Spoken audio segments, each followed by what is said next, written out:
Hello, brothers and sisters. It's Mike from We Are the Saints. We are live today. We're going to speak with a brother in Christ.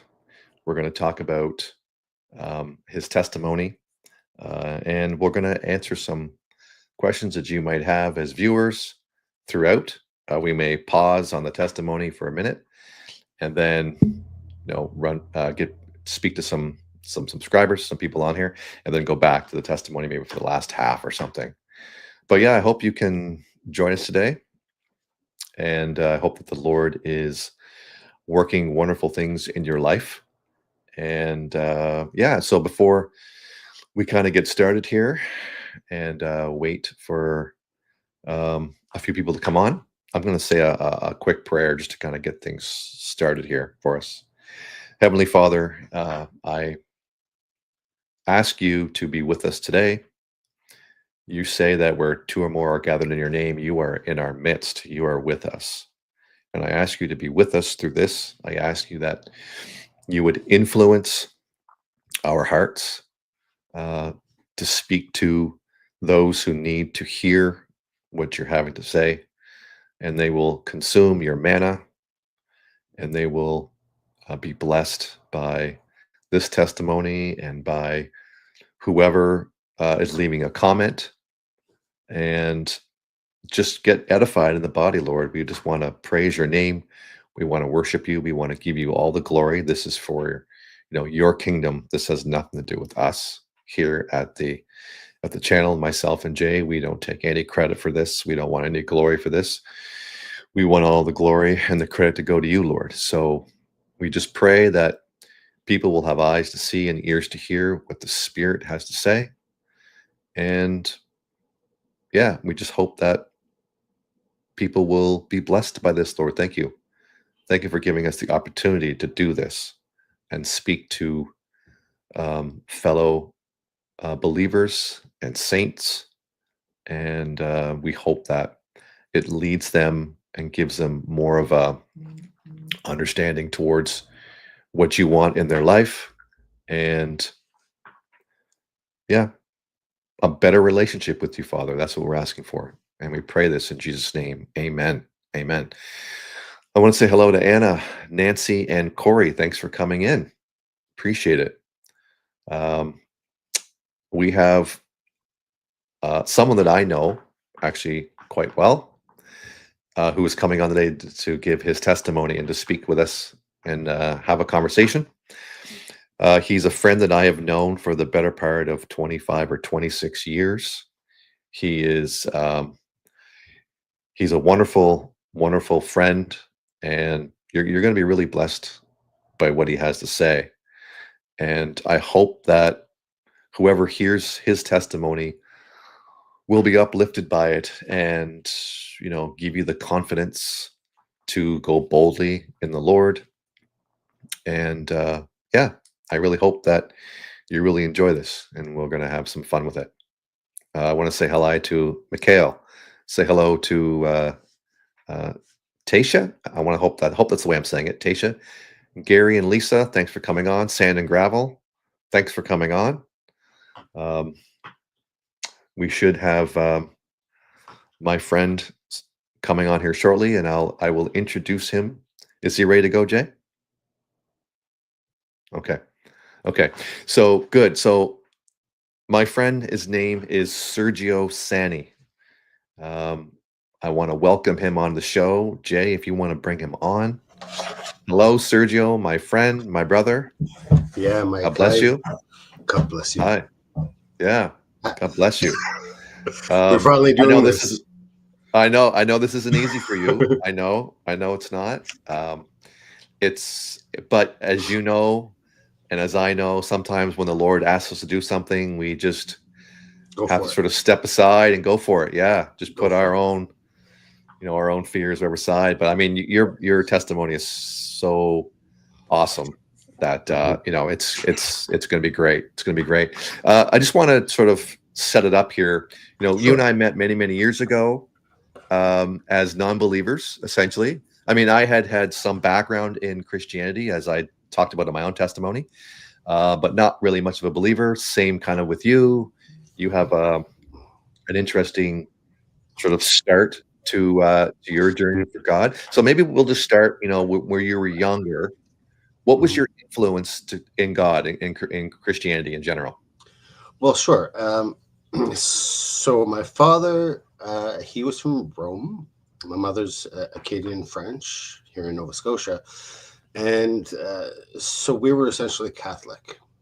Right. And so I was baptized, and I was brought up through Sunday school in the Catholic system, and I was essentially a believer. I was a young lamb at the time, and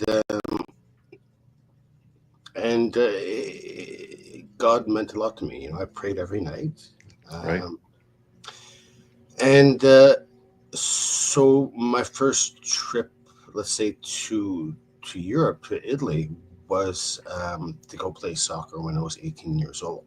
Right. So let me just jump in here real quick, Sure, Sergio. So you have a background. So your father is from Italy, correct. right? He's right from He's an Rome. Yeah, immigrant to Canada. correct. Meet your mother. They get married. They have you and your siblings, and you were raised in the Catholic faith, Catholic Right. Church, and somewhere along the line. So you also have your father being Italian, played a lot of soccer. You Yes. obviously your family were soccer players. Yes. You grew up playing soccer, and you ended up doing really well in soccer. So how did that get? So that got you to Europe, is what you're trying to say, is It it? got me to Europe for the first time, to Rome and the surrounding countryside. Um, and this was actually a scouting tournament that I was basically supposed to play in. And prior to that, a few days before that, we had an audience with Pope John Paul II, as my coach had a cousin that was a bishop, one of the bishops there in Rome. Not the bishop, but he was one of the guys there. Okay. And so our squad, our team was brought right up into this auditorium with the Pope, where he said mass. And this is an incredible auditorium, um, where it's acoustically perfect, and it holds about 10,000 people. And he was sitting on his throne, carved by Michelangelo, and it's a beautiful building. And the whole sermon was based on freeing the oppressed. And at the same time, I was 18 years old, 17 years old. At the same time, on television, there was many um, commercials on TV regarding Right. um, famine in Ethiopia.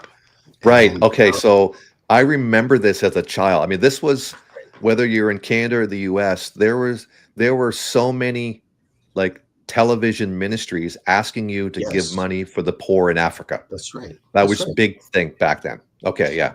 And We Are the World was going on and stuff like that to raise money. Right. And That's right. The song, you yeah. know the Pope is that was what his whole sermon was about, was freeing the oppressed, and he spoke about Africa in particular.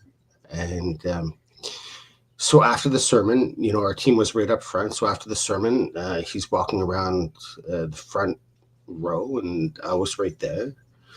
And as he was speaking to my coach's wife, he held out his hand to me. So I get to hold the Pope's hand, and so with St. Peter's ring on it. That ring actually is pretty special too, because it is supposed to go right back to St. Peter himself. And it gets recast with every new Pope that comes in, right? So it's the same metal. Okay. So I automatically prayed, and then he looked at me and he blessed me, and of course I babbled like a child, and so that moment was officially ended, right, with the Pope and I, um, the king of the Catholic Church. And so after that, our team was brought into the Vatican museums, and this is kind of where it happened. And this is where I fell away from the Catholic Church, because it's 11 square kilometers of museum, even though the church Wow. itself, even though the Vatican is on a small piece of land, that used to be swamp when it was first built. Um, so it's 11 square kilometers, and every room that we're going into is a room of conquest from the Catholic Church.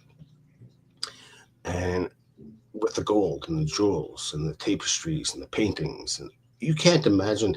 And then then you get into the Egyptian rooms with the sarcophagi and all of that, and each room that you're going into, you're like, whoa, like it was blowing me away, and to the point that it started hitting me. I was like, man, if you just liquidated one of these rooms, you could free all of Africa of its debt, right? Right. There was so Right. much. There was so much that it really threw me off, right?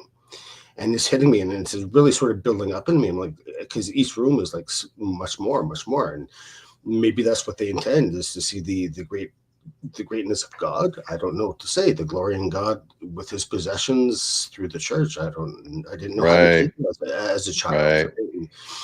And, now, at the very end of this tour, let's say through the museum, you go into the Sistine Chapel. The Sistine Chapel is incredible. It's all fresco painted by Michelangelo himself, who was threatened with excommunication by the popes because he refused to paint any of these paintings with gold or silver leaf. And because Right. his reply was, Jesus didn't have gold or silver anywhere around him, so why would I do this, right? And so it's an incredible edifice. It's truly Yes. unbelievable, right? Okay, so let me jump in here a quick sec, Yeah, Sergio. So I've never been to the Vatican. sure, I've not seen any of this. I've seen pictures. I think we've all seen pictures. sure. But again, being there, it doesn't it doesn't do any justice unless you have actually been there and have seen That's it right. and embraced the whole thing. So after this, what During happened to you? this, Okay. so as we're walking on, of course, I'm looking around the room. It's incredible. But on the back wall, um, there's a scene called the Ascension, and I invite anyone to look at it. The Ascension, and in the middle you have, um, where people here on earth, and up above you have heaven, and you have angels pulling souls up, and down below Right. is hell, and you have uh, devils pulling souls down. In the middle Right. is sort of like purgatory, and my dad was with me at the time, and he pointed out one of the souls, and it was actually a self-portrait of Michelangelo, but painted without bones. So he has no structure to him in this self-portrait. It's the only thing that's not Right. perfect. It's the only thing that's not perfect in the Sistine Chapel, and then it really kind of hit me. I was thrown apart at that time specifically. So as soon as I step outside, I physically was sick. I actually vomited at the same time that a pigeon um, defecated on my shoulder. So on one side, I was repulsing people, and the other side, other people were crossing themselves because they thought it was a holy sign, right? But it was specific. Yeah, Wow. right. So specifically at that time that I, So I thought, symbolically, you were vomiting from the yes, inside because of that's what you right, could see.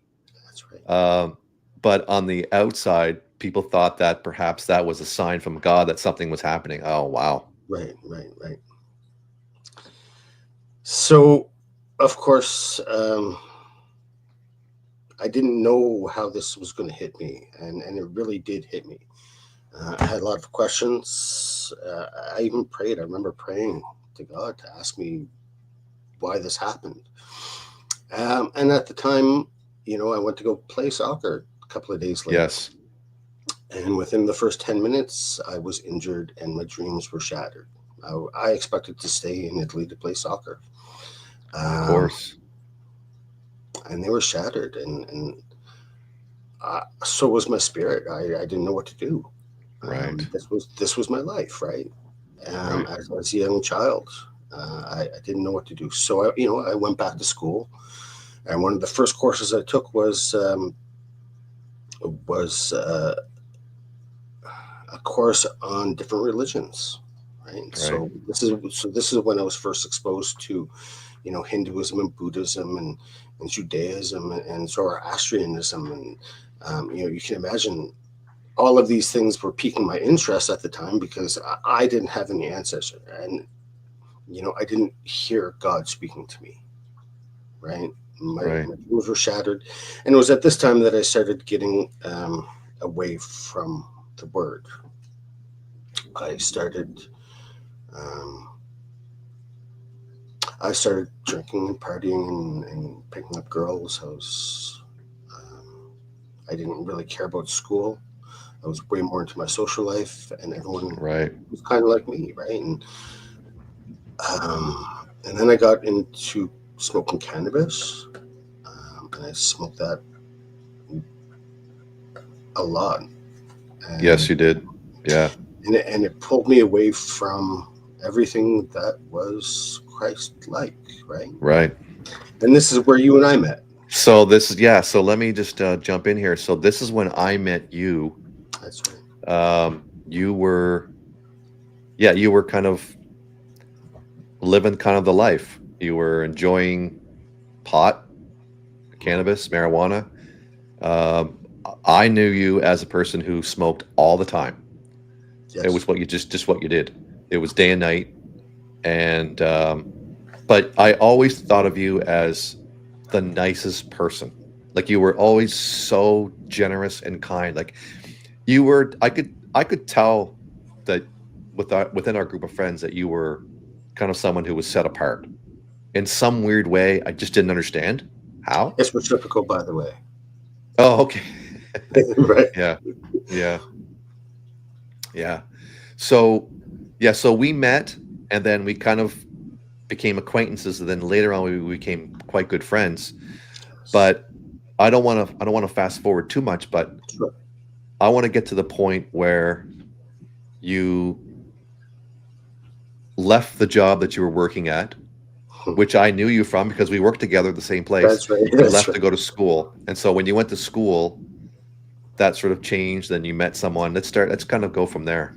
Sure. So I went back to school because I had no um, real path in my life, and I didn't know what to do. So I decided to get into sciences, and up until then, I was doing sales, international Right? sales. And it was Right. just it was soul wrenching, all that work.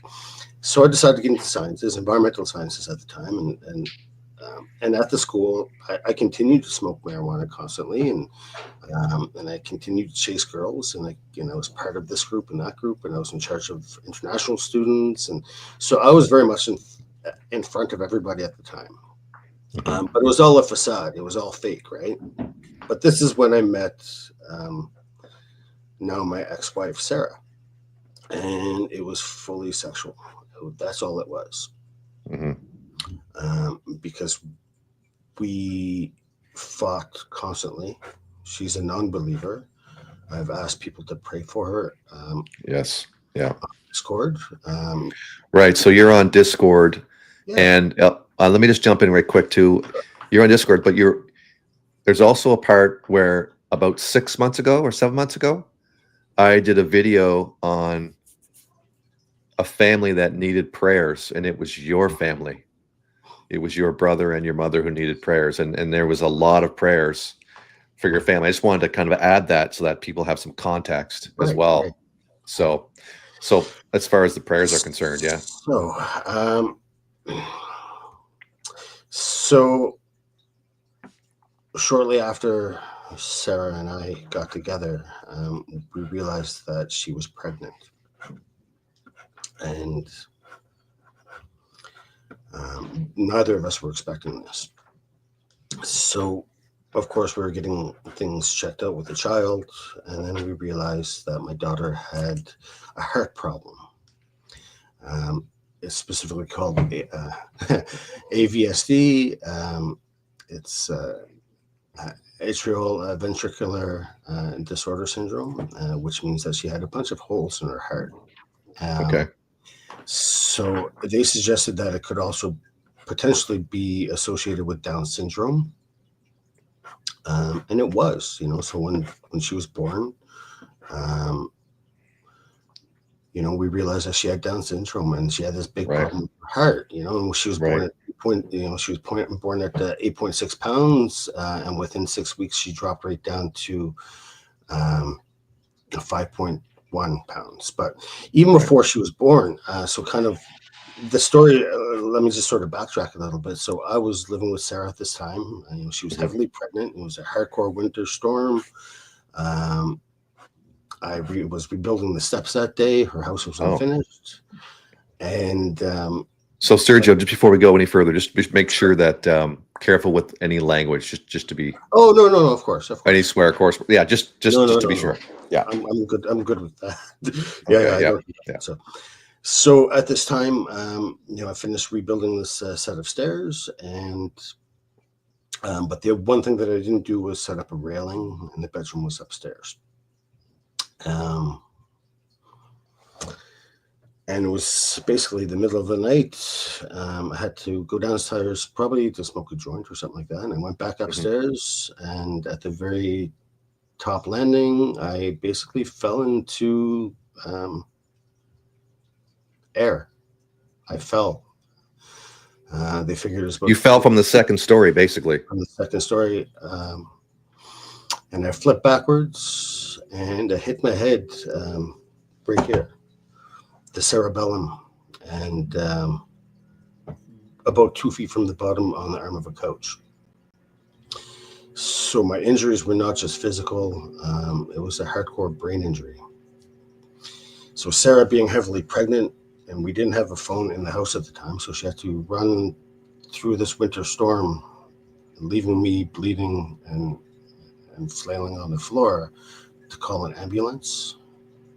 Yes. They had a hard time coming to get me, but they finally did, and they put me in a coma for 2 weeks. At this Yes. time, Sarah moved in with my mom because it was closer to the hospital. That's right. Right. So I'm going to jump in here, Sergio, Sure. quickly too. Just Yeah. I want to give everybody the audience my perspective of all this, Sure. Of because course. I have a very personal experience with this as well. And so you and I have been good friends at this point. That's right. I knew your wife, still know her, and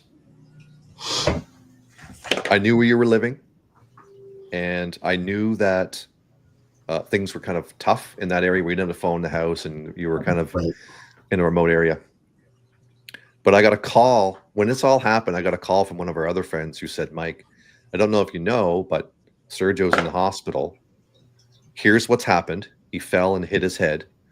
And I'm going to tell everyone the prognosis that I was given from my friend, who you know as well, Dave.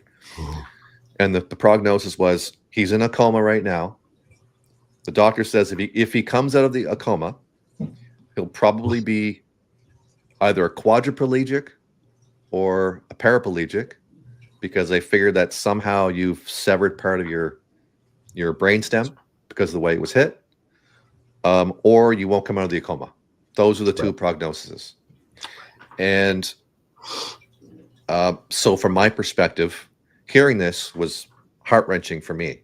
It would have been one of the first times I'd ever heard anybody call me with one of my friends who was about to pass, and we weren't that old. So I think we were in our maybe No. late 30s, early 40s. Anyway, so, but somehow I knew that I needed to pray, and I really needed to pray. And at this point in our relationship, I didn't know you understood anything about God. That's And right. you didn't know that I knew anything about God, because we were living our lives in the world. We had no understanding of like our purpose with God, etc. But I felt the need to pray. I got on my hands and knees and I prayed like never before. And I'll tell you, the one thing I said was, I said, Lord, if he, I'm sorry, I'm getting a feedback here. Is something going on? Okay. Nope. Anyway, Not at my so house.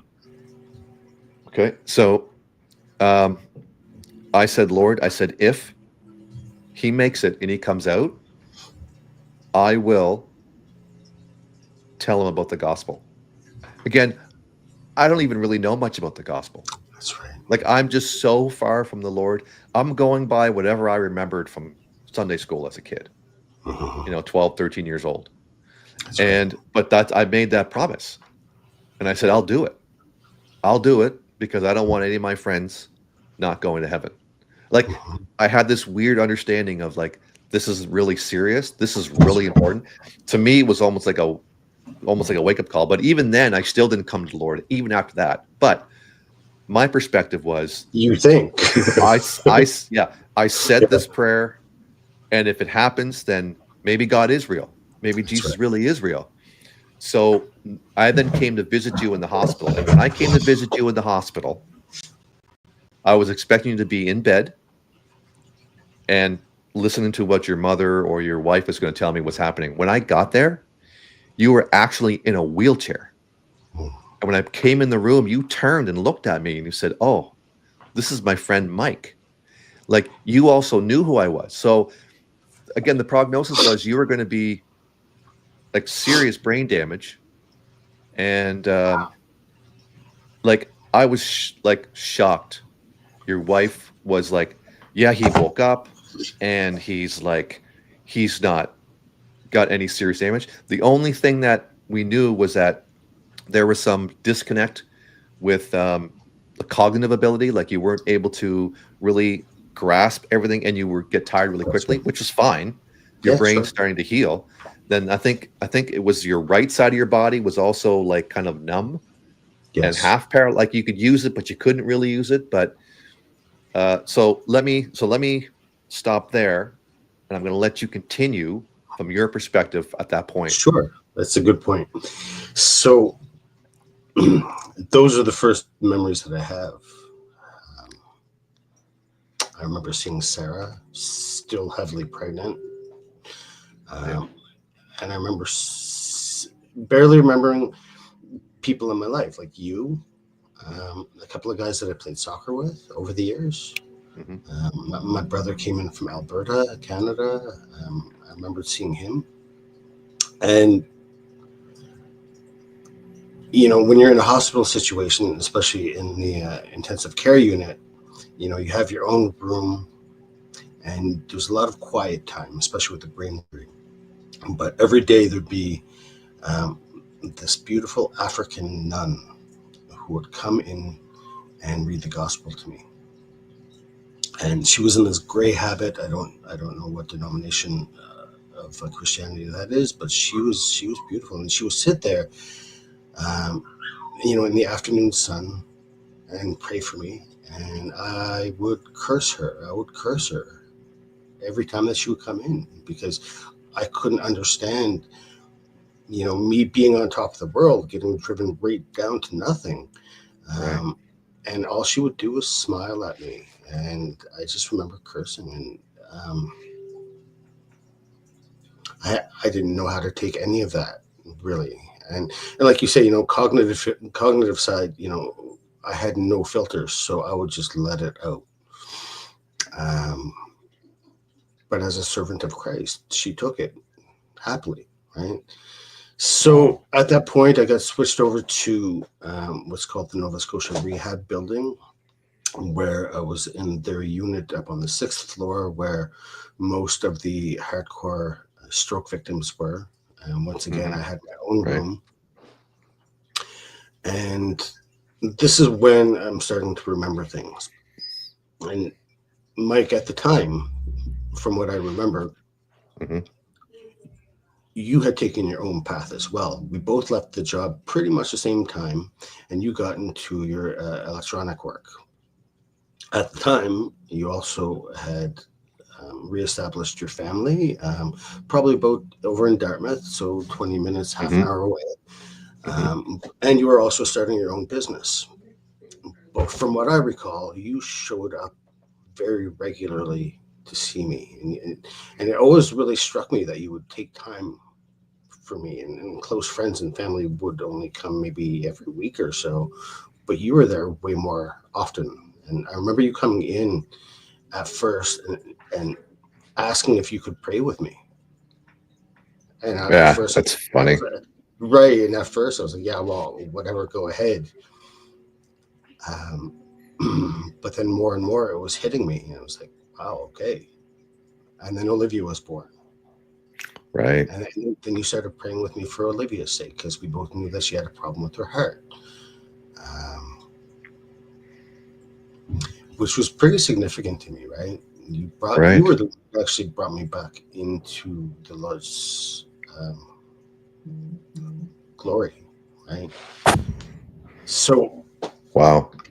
so Olivia was born. We knew that she had this big problem, and 6 weeks later, she needed open heart surgery. So they had to put her in a coma for 2 weeks to make sure that her levels were steady in the intensive care unit. I don't remember very much through that except for being with her, right? And I spent most of my time with her. Um, Sarah and I were in the Ronald McDonald um, unit, So Yep. anytime that Ronald McDonald says, "Hey, give us money for the Ronald McDonald room at the hospital," I will definitely do that. It's probably one of the only charities that I really, really pay attention to Right. uh, because it matters to me. It still does. So as we're going through this, they finally bring Olivia out of a coma,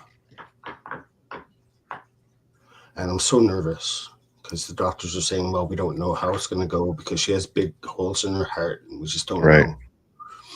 And so they had to wake her up out of the coma to get her prepared for surgery. And as they're pushing her, through the double doors uh, into the OR area, I fell to my knees. And to be honest, it was the first time. Um, it was the first time I really prayed. It's the first time I really prayed to God. There's Yeah. nothing that I could do. And No. I prayed for him to guide the hands of the surgeons. And I prayed for him to look after my baby girl. Um, and I told him that if he did, I would be his servant, right? That I would pray to him and that I would love him. That Christ Hmm. was, I want to be like Christ at the time. Um, of course, no one around me knew what I was doing. Um, and certainly the doctors didn't know, but when they came out, they told me that the surgery was a great success. They had to put Teflon in her heart to block up these holes.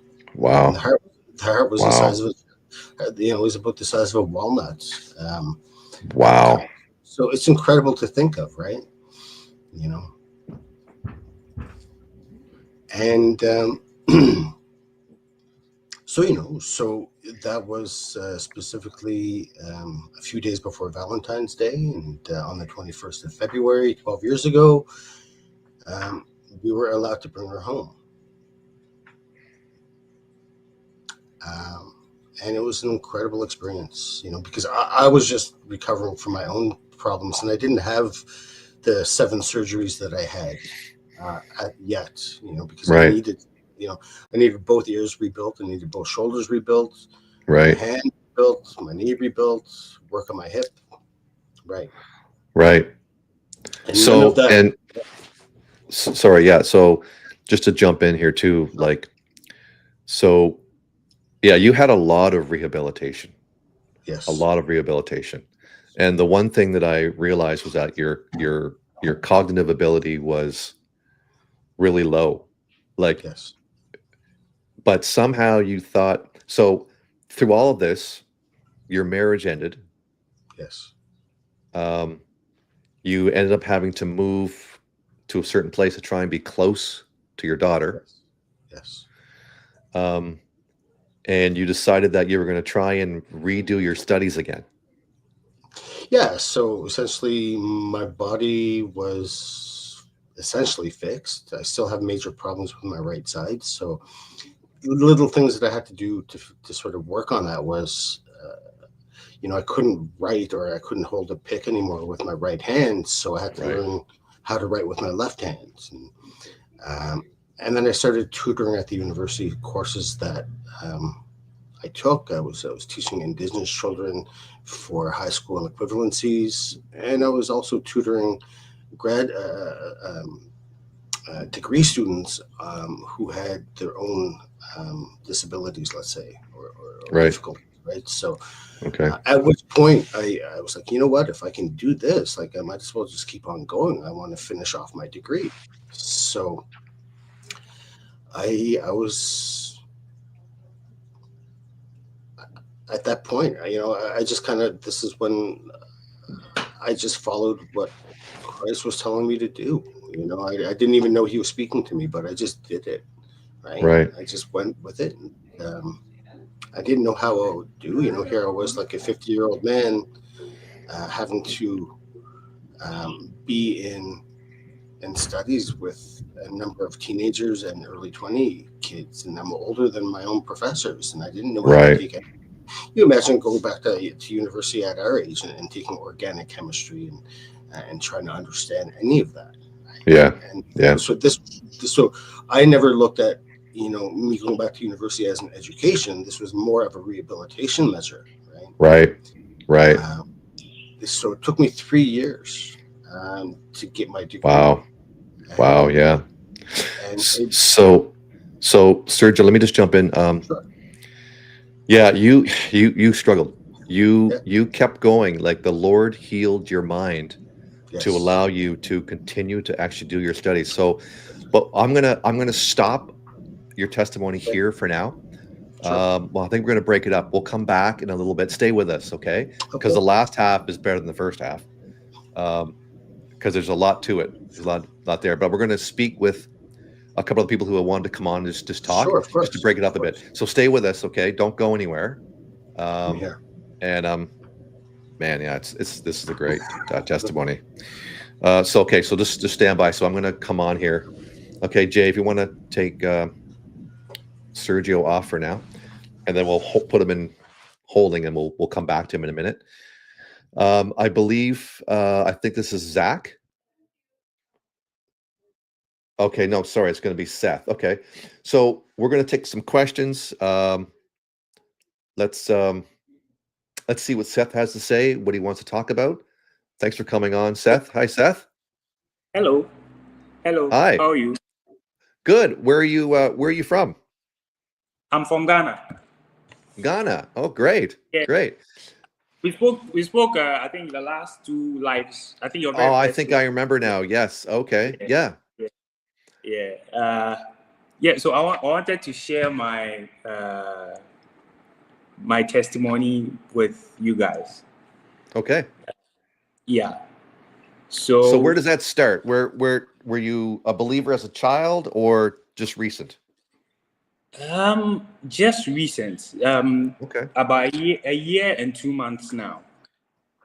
I Okay. gave my life to Christ on the 1st of January 2024. 2024. Wow. So relatively new. Okay. Okay. Yeah. So tell us the Uh, circumstance around that. so I was born into the Catholic Church actually, and when I was a child, I had a deep interest for God, right? But well, my parents were very into Christianity, so they taught me a lot of things. We used to pray in the morning, do morning devotion, and all of that. But when it came to going to church and stuff, I wasn't connecting. Right. I didn't have that understanding of a relationship with God. So my whole life I've been confused the whole time. I've been confused my whole life. Okay. And so fast forward, I gave my life to Christ. That's on the 1st of January 2024. And it's been amazing. This journey has been amazing with God. I'm not gonna lie. He has taught me he asked me to go on a fast that was towards the end of January. So he asked me to fast the whole of February. I did. And he gave me the gift of speaking in tongues 2 weeks in. Wow. Yeah. Then he asked me to start learning how to speak Hebrew. Not to speak, like to read, like read.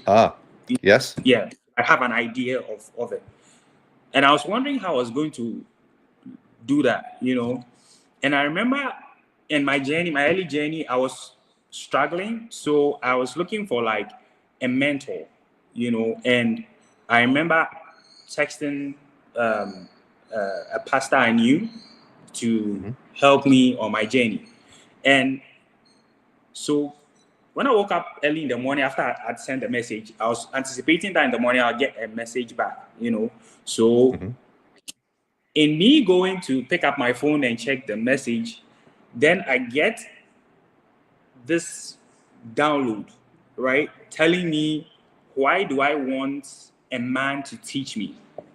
Right. And simultaneously, I had the same understanding that he would like to teach me. Yes. Yes. I was ashamed. At the same time, I was excited. Right. For the fact that Yes. I did not appreciate him, and then I was still going for, a man, but he still wants to be the one to teach me. I was totally flattered by that. So fast forward, I began learning Hebrew. Within a month, I picked up so fast. I don't know how I did that, but it just came to me like that, And I learned a whole lot. The first thing I learned was the word Adam. And the word Adam means man, right? Right. And I'm like, how did I know this my whole life? And well, so fast forward, I went on leave in June. And in June, I wanted to travel to the US, right? And well, I was like, okay, I don't know if it's the will of God for me to travel. So I saw his face. I said I was going to go on a 3-day fast, and whatever will be the answer, I'm going with it. So I embarked on the 3-day fast, and at the end, well, I didn't get any confirmed answer, but I started on Monday, I ended on Wednesday. So Thursday passed by, Friday passed by. On Saturday, my brother and my niece come to the house, and I'm at my desk doing Bible study, and my niece is 8 years old, comes to me at my desk and is like, "Uncle, what are you doing?" I was like, "Oh, I'm just doing Bible study." And then she's like, "Can I ask you a question?" I was like, "Oh, yeah, sure." Then she begins to ask me questions about God and Jesus Christ and why her father doesn't believe in God. And that conversation alone turns into a 2-hour conversation of questions and answers. And it turned out that for the whole time I was on leave, my brother's kids were going to be with us at home. So that whole period, I was teaching them about prayer, about Jesus Christ, how he died, everything that they needed to know. So I began to understand why God didn't want me to travel. He wanted me to stay, And fast forward, I found, so one of the mediums I found that God used in talking to me was YouTube. Okay. Because anytime I open YouTube, the first 3 things I find on my timeline has to talk about God. Anything that I needed to know, if I needed to learn anything on Hebrew or anything about God, it will come, like the first 3, I'll find him, right? And in November, that is when I found your channel. It just popped up on my page on my on YouTube randomly. Wow. Okay. And I remember some time ago I had read Revelations, and I don't know why I've always been fascinated by Revelations and the end times. I've had 3 dreams when I was a child. I had 3 dreams about the rapture, the end times. I've had 3 different dreams about the rapture. I remember things about my childhood, like me seeing demonic entities when I was like 4 years old. Okay. You know? And yeah. I also remember God made me remember how he used to call me. I used to hear his audible voice. I remember when we had read about Samuel and Eli and Yes. how God called him and stuff. And Yes. while I was a child, I didn't understand all of that. So, and my parents didn't teach me how to respond. So I used to hear the call, and I'll run to my mom and go like, "Oh, mom, you called," and she'd be like, "No, I didn't call you." Right. I didn't know. That happened all of my childhood. And wow. when I got saved, he reminded me how he used to call me, and I began to weep, you know. And he revealed to me a whole bunch of stuff. One of the first things he taught me was Psalm 23, the true meaning of Psalm 23. He has taught me many other like secrets he has hidden in the Bible, you know. Then, of course, I found the channel. We talked about the 144,000. And I remember reading about that, and I was like, wait, if you already know the people that you are saving, then what happens to the rest of us? Right? And so I remember I used to think about that a lot. And I mean, ever since I've been saved, I can't stop thinking about God. I can't stop reading his word. Like his word is like honey. It's like honey. I can't. It's so sweet. It's so sweet. I can't stop. Let me ask you. Are you part of the on our Discord? Yeah, I'm on the Discord. Yeah. Oh, you are Discord. Great. So how are you finding that? Are you getting anything from that? It's perfect. It's perfect. I love it. I love how we've all come together and, you know, sharing ideas, sharing music. You know, great. Yes. Teaching each other. That's very important.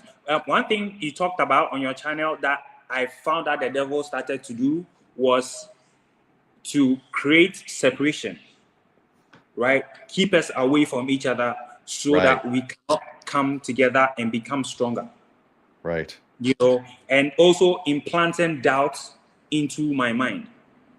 You know, whether I was part of the 144,000 and if I was even worth it, if God believed in me, and you know, all of that. And I know for a fact that he does that to everyone else.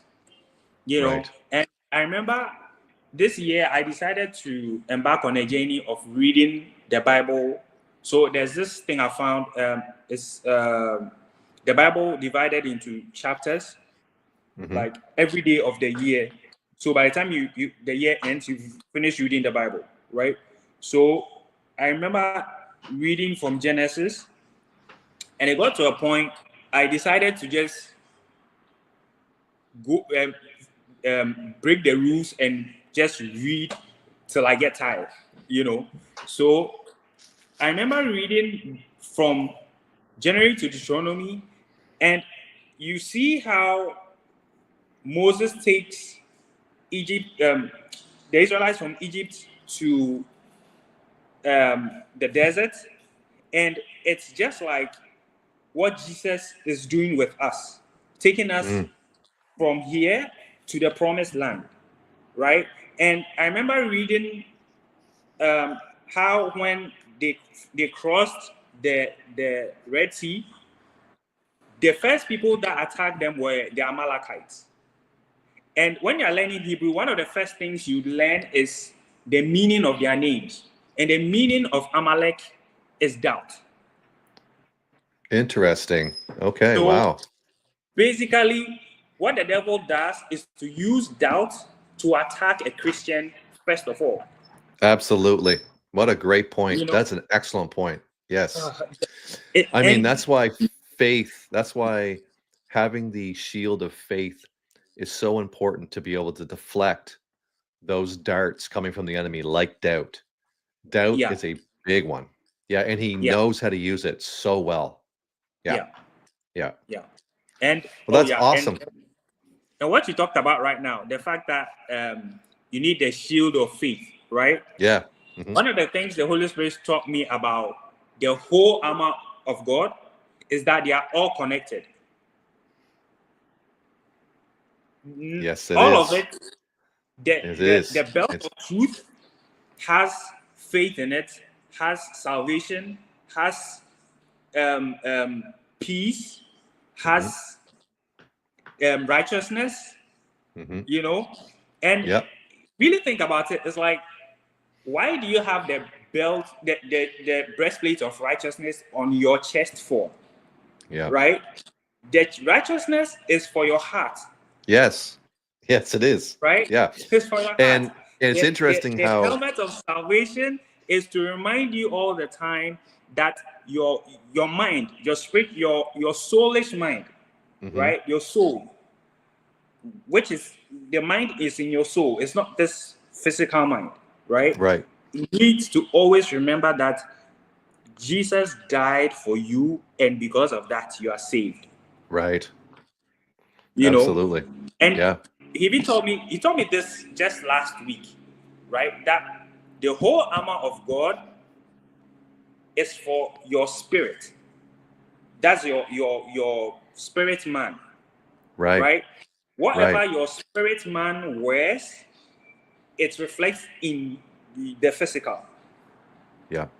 You know, so I know I just can't stop thinking about God. I just can't stop reading his word, because it keeps teaching me new things all the time.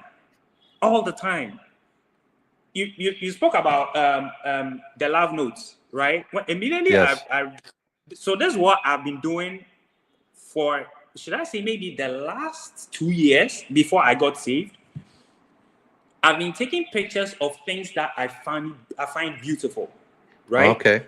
Yes. There was this one time I was traveling and I saw a mountain with a cloud covering the mountain, but it looked like a bowl covering the top of the mountain. Ah, okay. And I was like, this is so beautiful. And I took a picture of it. And every time I look at it, I'm like, oh, this is amazing. And there are a few things I noticed. There's a place I'm renting, right? And it has like plants in front of every apartment. There are 4 of them, right? And all the other plants are stunted in growth, and mine is like fully grown and it's looking like healthy. Ah, yeah. Yeah, that's interesting how that is. Yep. You know, I realized that my side of like my side has a lot of like visitations from moths and birds and, you know, animals coming over, like, you know. Yeah. And bugs. I would find a moth at my door for like 2 weeks and will not leave. Right. It will be there, the same, like wherever it is, it will be there for like 2 weeks. I want to put that out to the channel too, because this is something that the Lord has shown me.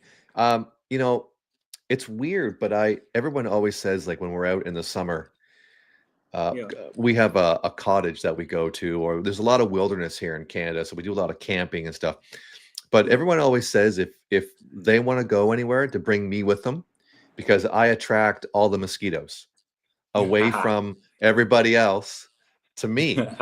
And it's funny because we get a lot of like moths and insects in the summer, and they really do congregate around our doors and our windows and stuff. And I always wonder if it's because we have so much light in us from the Lord, because the moths are attracted to light. So let me ask you this question. Do you notice that when the mosquitoes are coming around you, they do not bite you? Oh no, these ones bite me for sure. Interesting. Okay. Yeah. That would have been interesting if they do not bite you, though. Yeah, it would be. Yeah, it would be very Yeah, it interesting. will be. Yeah. It will be. It will be. Well, listen, But Seth, thank you for coming on. I a really very appreciate powerful. it. Thanks Yeah, for coming on. yeah. I really appreciate it. Thank you very much. God Oh, bless you. thank you too. And I look Thank forward you to too. talking to you Thank on you for Discord. Yeah. Thank you for listening to the word of God. Thank you for Yeah. listening, helping God all of bless. us. Thank you. Thank you for speaking it. Thank you. Okay. God bless you. Well, that was really an awesome testimony. I mean, he obviously loves talking about God, and that's great. I mean, we've talked about this. We all talk about this, how we could just go on and on and on for hours talking about God and what he's doing for us in our life. I mean, yeah, just continually.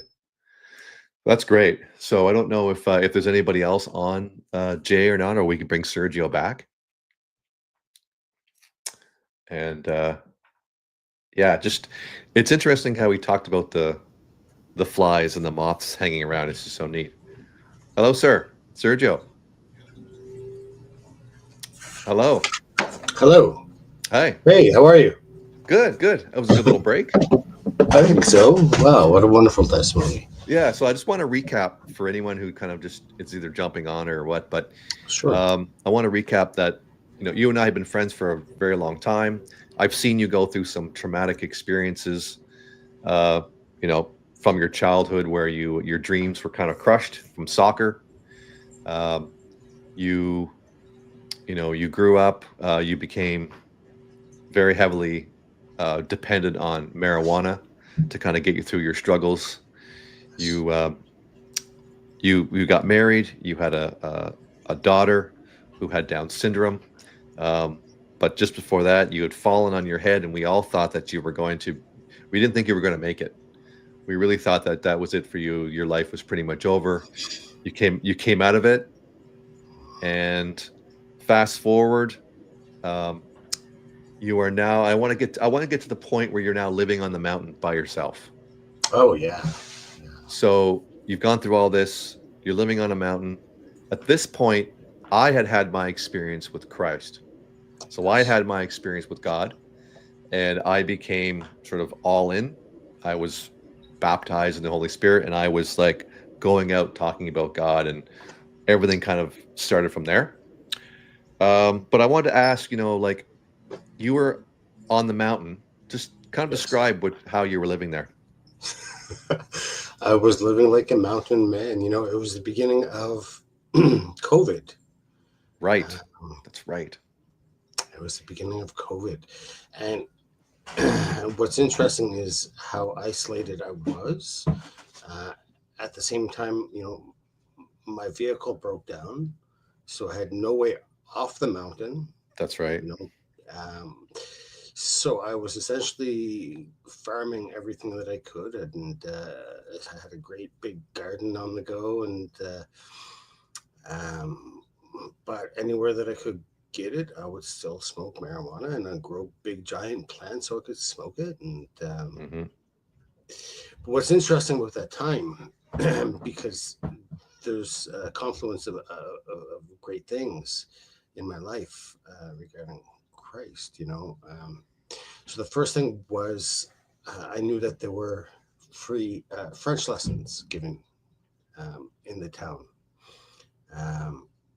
So I managed to be able to get involved with that somehow. I'd find ways to these French lessons, and and I boarded a vehicle one time, and it was actually the very first time I boarded a vehicle to go to, and there was an older lady there who, she was vivid and she was very nice, and but at the end of the first class, she asked me for a drive home, and I said, "Well, for sure. I know you don't know me, but I'll give you a drive." And Nicolette, she's such a wonderful person in my life. So essentially, as I was giving her a drive home, which was maybe a couple of kilometers, 10 minutes of conversation, excuse for the dogs, but we quickly figured out that she also had a brain injury as well. Okay. And then she asked me if I was a follower of Christ, and I said, yeah, meh, yes. You know, I read scripture, but you know, Yeah. do I pray? Meh, you know, I wasn't fully invested yet. You know, I No. wasn't reborn. No. Right, and But then at the same she time, became a good friend of yours. Hugh, yeah, And yeah, she's and so she's a um major power in right, my and life. I Yeah, wanted to jump in at the point yeah, where, of course. you know, so at this point my business had gotten a little bit more busy, and I found myself in the area where you were living in at the time. And I Mhm. remember I was about to leave the job I was at, um, and it was a long way from my house. It was quite a ways away. It's a good 2 hours from where I live. And Excellent. but before I left, I could hear the Lord saying to me, because at this point, the Lord was really strong in my life. I was really hearing from him. And he said, "You have to call your friend Sergio." And I remembered at Mhm. that point that I had made a promise many, many years before, saying that I was going to preach the I would tell you the gospel. Do you remember that? I Because do. I called you out of the blue, and cell phone reception on the mountain was terrible. Horrible. The fact that I got through, I was like, "Okay, well, Lord, I said, I remember saying, I'm gonna call him, and if it gets through, I'll go see him. If it doesn't Right. go through, if I can't get through to him, I'm just gonna go home, because I know the reception's terrible up there, because I've tried talking to you before and it just wouldn't work." Sure enough, I call you and I say, "Hey, I'm in the area. I'm gonna pop by." You gave me directions, and I came over to the place where you were living. And I saw the conditions you were living in. It was pretty tough. You know, I'll admit they were pretty tough to Sure, see. sure. Yeah. But I remember being very diligent and saying, "I have to do this," not knowing how you'd react to it. Because at this point, I didn't know that you knew really anything about God other than superficial. You know, Sure, I knew sure. you were Catholic, but I mean, you know, I'm going to be telling you some pretty heavy stuff in my mind. And I remember sitting down at your table, and I remember telling you essentially about what God had done for me and what he did for me. And you were really receptive to it. And I told you the gospel of Jesus and why it was so important. Fair, you were quite receptive to it, which was kind of blew me away. But then there was another perspective that you have on that encounter too, if you want to continue Well, on with sure. that. So, as you remember, I mean, it was COVID time, so Right. I was essentially isolated, and I was having a hard time, and I had a hard time with with my landlord because I was renting this cottage, basically this shack On the mountain. Yeah. on the Yeah. mountain, and he was getting tougher and tougher for me to deal with at the time, and when you came in, one of the first things that you said to me is that I had to clean house. Right.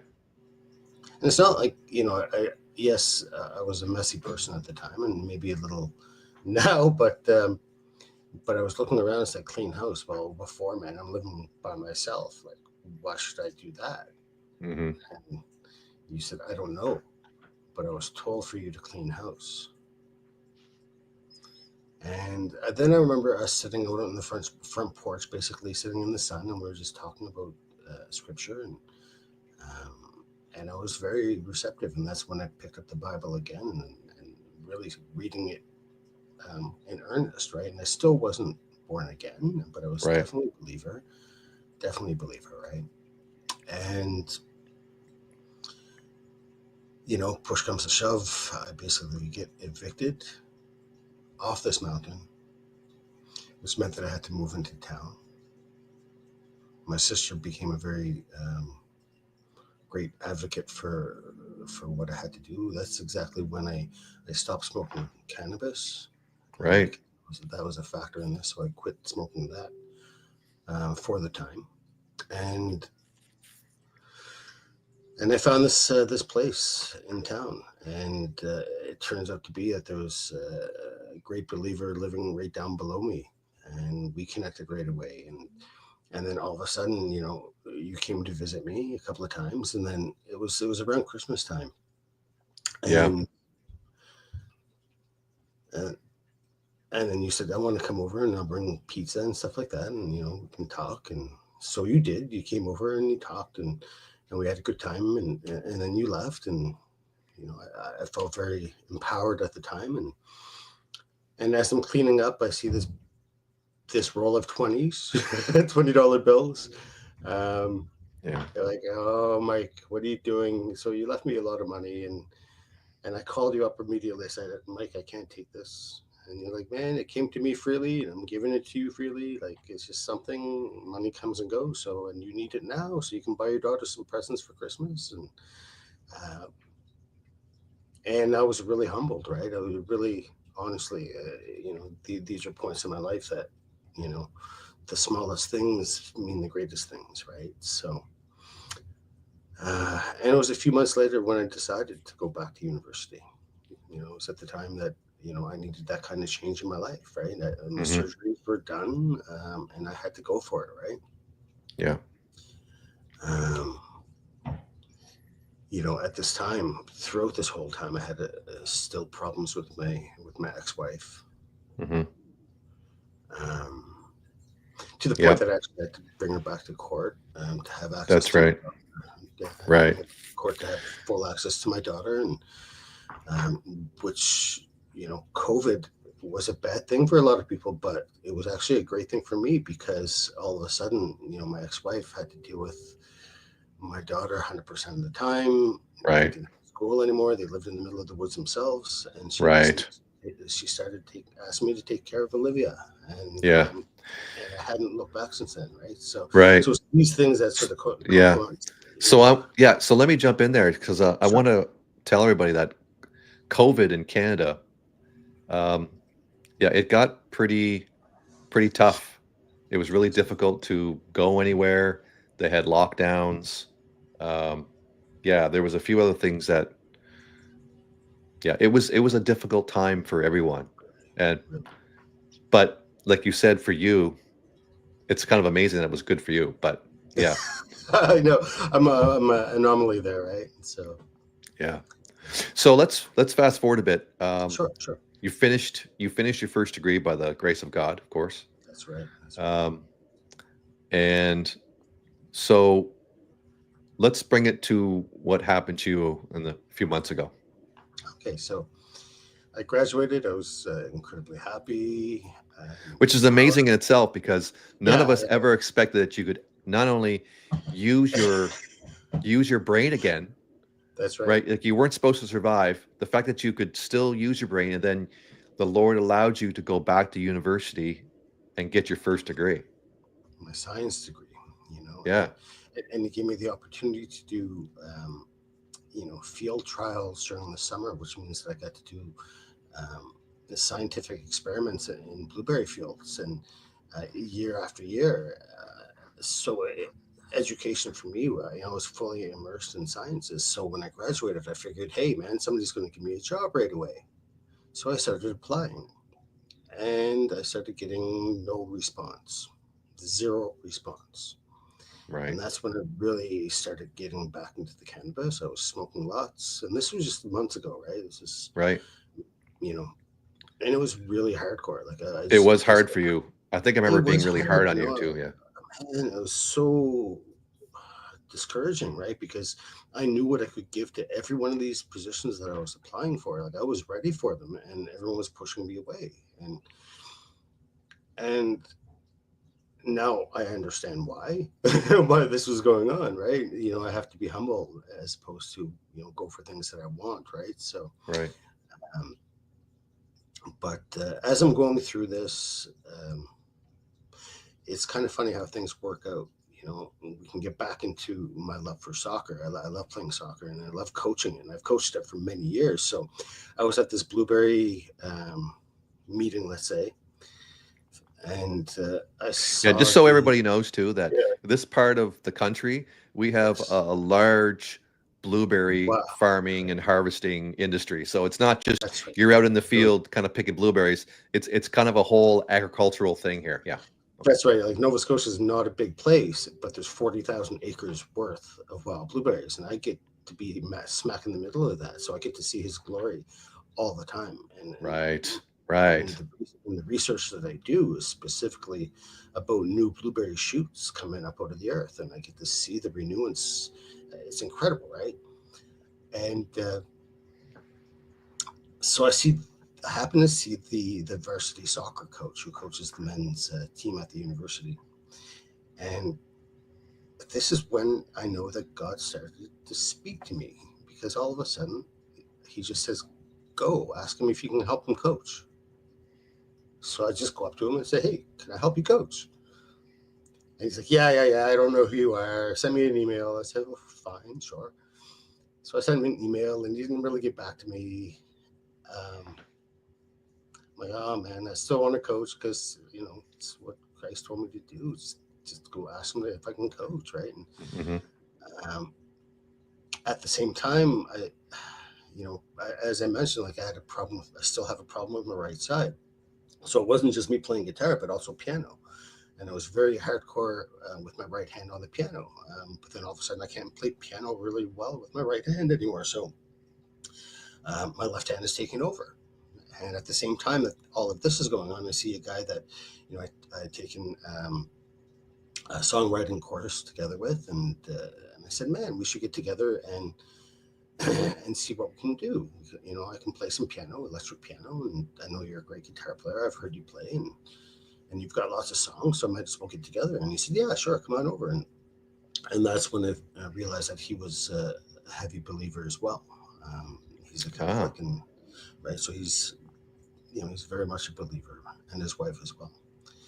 So so we started jamming, and then we started pulling together other people for a band, and we're making really great music, but we're doing a lot of covers of songs that other people are writing and stuff like that, and that was kind of bothering me, right, a little bit more and more, because you'll notice that when you get into songs or cover songs, most of them are 3 or 4 chords, and they're pretty boring, especially if you're just playing the same 3 or 4 chords on the piano with your left hand all the time, right? So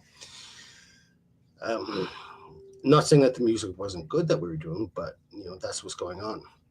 So flip back to soccer, and then all of a sudden I'm like, I hear the Lord speak to me again. He says, "Man, send him another email about soccer." And it turned out he answered me right away. He said, "Well, sure, come on out. We'll see how it goes." So here's a guy that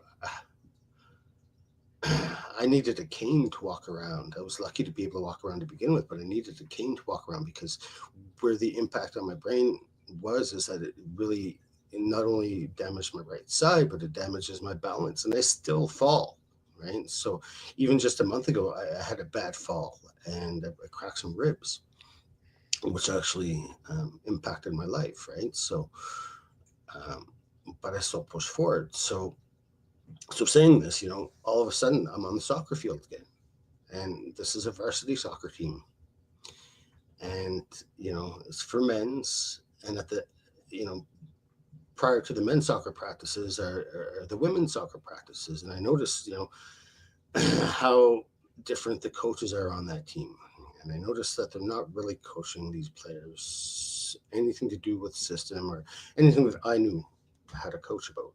Right. It was really kind of awkward. And even the men's coaches, the main coach and the other coaches, they didn't know how to take me, because I'm a very vocal coach. I'm very loud. I empower players. But at this time, I'm realizing, man, these are ways that I can actually teach players about gospel, in a sense, that because this is, here I am. I'm there by the voice of God speaking to me. So I'm teaching these players that, what, man, that the work that you put into practice has to be 1.5 times the work that you put in a game. You have to push yourself incredibly hard during practice, so that the game, You can just be happy and play, right? So you're not going to be stressed. Right. Meaning, here on earth, we have to put the effort in for the glory of God, because Right. we know what His house is going to be like, and then we can just enjoy it. Right. There's no stress.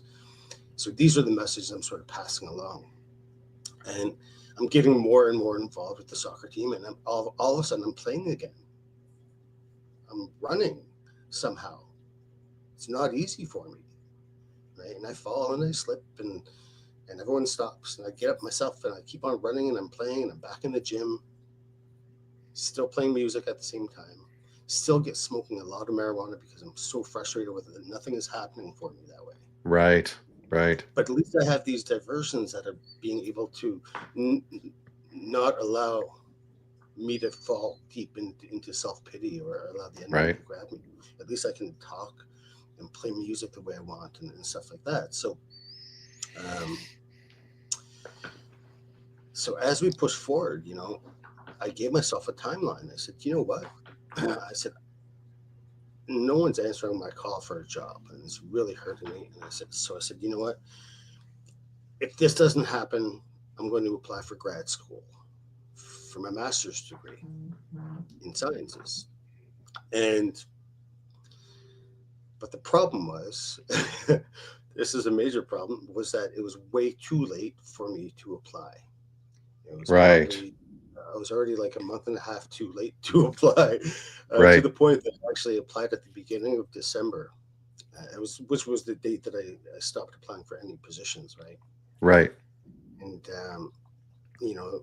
my manager at school, the professor I work for, he said, it's really late. I said, I know. He goes, I don't think you're going to be able to get in. I said, well, all I can do is try, right? Right. And it was that kind of thing when all of a sudden, when I handed in my application, knowing that I had no chance, but I said, Lord, I said, you know what? If you give me this opportunity, if you can make this happen for me, not saying if you can help do it for me, but just sort of maybe enable others to sort of see me for who I am and what I can bring to the game, Right. to allow me to get as a master's student. I'm going to stop smoking cannabis. I'm going to clean myself up again, and really, really, really give it a go. And so, of course, the first few weeks of December, I'm getting more and more nervous because school is supposed to start at the beginning of January, and it was such a short timeline. And then, right. And I picked up Olivia right before Christmas, and I spent some wonderful days with her. We played and we danced and played a lot of music together, and which was great and wonderful. But I still had this apprehension, sort of making me afraid and worried, right? So Right. So it was on her birthday on the 23rd of December.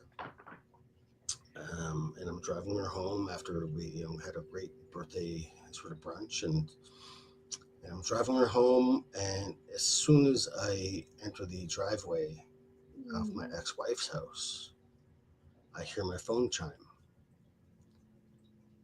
and it was from the school saying that I'd been accepted into doing my master's degree. So this is my daughter's birthday. I'm like, man, this is on your daughter's birthday. On my daughter's birthday, right? So all of a sudden, I'm like, Lord, okay, I'm yours, right? Seriously, like, right. This is it. Like, man, you answered my prayers right here. You're giving me reason to be again. Like, this is it. Like, thank you, man. I can't understand what's going on or how it even happened. Right. That's amazing. It is amazing. So then I show the email to my ex-wife, who gives me a hug right away. And it's the first time we even touched in like 9 years, right? Right. Which is, it's by the grace of God that I was able to come around and even just be there with them at the same time with this incredible news, right? Right. And then I read down further from this email, and it says, your classes will start on January the 6th. So in the Catholic faith, that's the 12th day of Christmas. Right. In Italian custom, it's when we call it La Befana, which is essentially the three wise men were looking for Christ to give him the presents. And they stopped in at her house, this old lady's house, and they said, "Hey, where is this Christ?" And she says, "I don't know. You got to keep on going." At which point she felt bad, and she says, "Well, I have to give Christ some presents too." And so she goes around to all the houses and gives children presents. So it's kind of like a little mini Christmas for us. Is when we put our stockings out, but it's specifically the 12th of Christmas. Right. I remember and this that. is when Yes. my classes start. This is when my classes start. So right. And this is all symbolic right, to you and your upbringing. Yeah, totally. right, Totally. right. Yes. Um, So how has know, that changed you now? so automatically I gave away all my cannabis. I traded it actually for chocolate. My friend, he's a chocolatier, and I gave it. I traded it all for chocolate, and those were the Christmas presents that I gave to everyone in my life. Right, I gave them all Wow. chocolate, and they had no idea how I got it or where it came from. Right. Right. So, but they loved the chocolate. It was a wonderful thing, and how it changed my life since has been incredible. Honestly, I have no fear. Where I was anxious, Yep. I don't have anxiety anymore. And he has tested me, and the enemy has tried to test me Right. in many ways, Mike. Like really, since just within the last 2 months, and I've had no fear. I know he's with me. Wow. He is my shield Now, and my sword. now, Sergio, that is amazing, and I've seen a huge difference in you over the years, man. It's been so wonderful to see. I know that. I mean, I know you're brought up Catholic, and I know that you you're not necessarily in the Catholic religion, and I know that. I understand the symbolism and how you understand it, Yeah. but what would you say to someone who is struggling? It seems like everything is against them, and they're not going to come out of it. What would you say to them? What advice would you give? When God closes doors, he opens windows. Meaning, you always have to give yourself chance. You always have to give yourself the opportunities to find new paths, right? So my plan A was to find a new job, and I didn't know I'd be able to coach or be part of a band. I didn't know Right. that. I just followed. I just did it. So when people are feeling like they have no hope or no chances, all I can ever say is that you just got to keep trying. Keep trying. You got to keep pushing yourself because God's going to answer. And you Right. don't know how. You don't know how. Right. Because I was praying for him to help me find a job. Right. But Right. this plan B was for me to go back to school. I had no idea that he would Right. give it to me so freely and lovely. Right? So basically, really, whatever's going on in our life, we need to pray that the Lord's will is being done in this. Yes. Whatever I think I want, I don't want my will to get in the way. It's really right. what the Lord wants. What I want is what you want, Lord. And if you want me to go in this direction, if you don't want me, you're going to close the door. That's right. That's just the way the Lord works. That's If the way he something works. doesn't work out, I'm not going to get upset about it. I'm not going to have any anxiety about it. I'm just going to push it aside and allow whatever the Lord wants me to do. That's right. That's Right. It's his Sergio, will. this was awesome. This was awesome, my friend. Thank you. him. Would you ever thought 20 years ago we'd be on a live stream talking about our 20 years ago, you and I were getting drunk on a golf course and getting kicked off at the same time. yeah, that goes back what years. Yeah, we were It does, so I right? guess the answer is Really. no. The answer is no. Mike, no. But we always appreciated each other, and I think we always, understood that we were special to each other, right? Yeah. Like the first time I met you, one of the very first times I met you, Mike. Here, most of my friends were like me, basically having jobs that really led us nowhere, and we were trying to sort of just keep ahead. I mean, for me, I was traveling as much as I could, and I was riding motorbikes and Hmm. spending my money without care. And then here I come to your house, and it's your house. Like, you bought this house. It was a shell of a house that you bought with an apartment down below, and the house upstairs.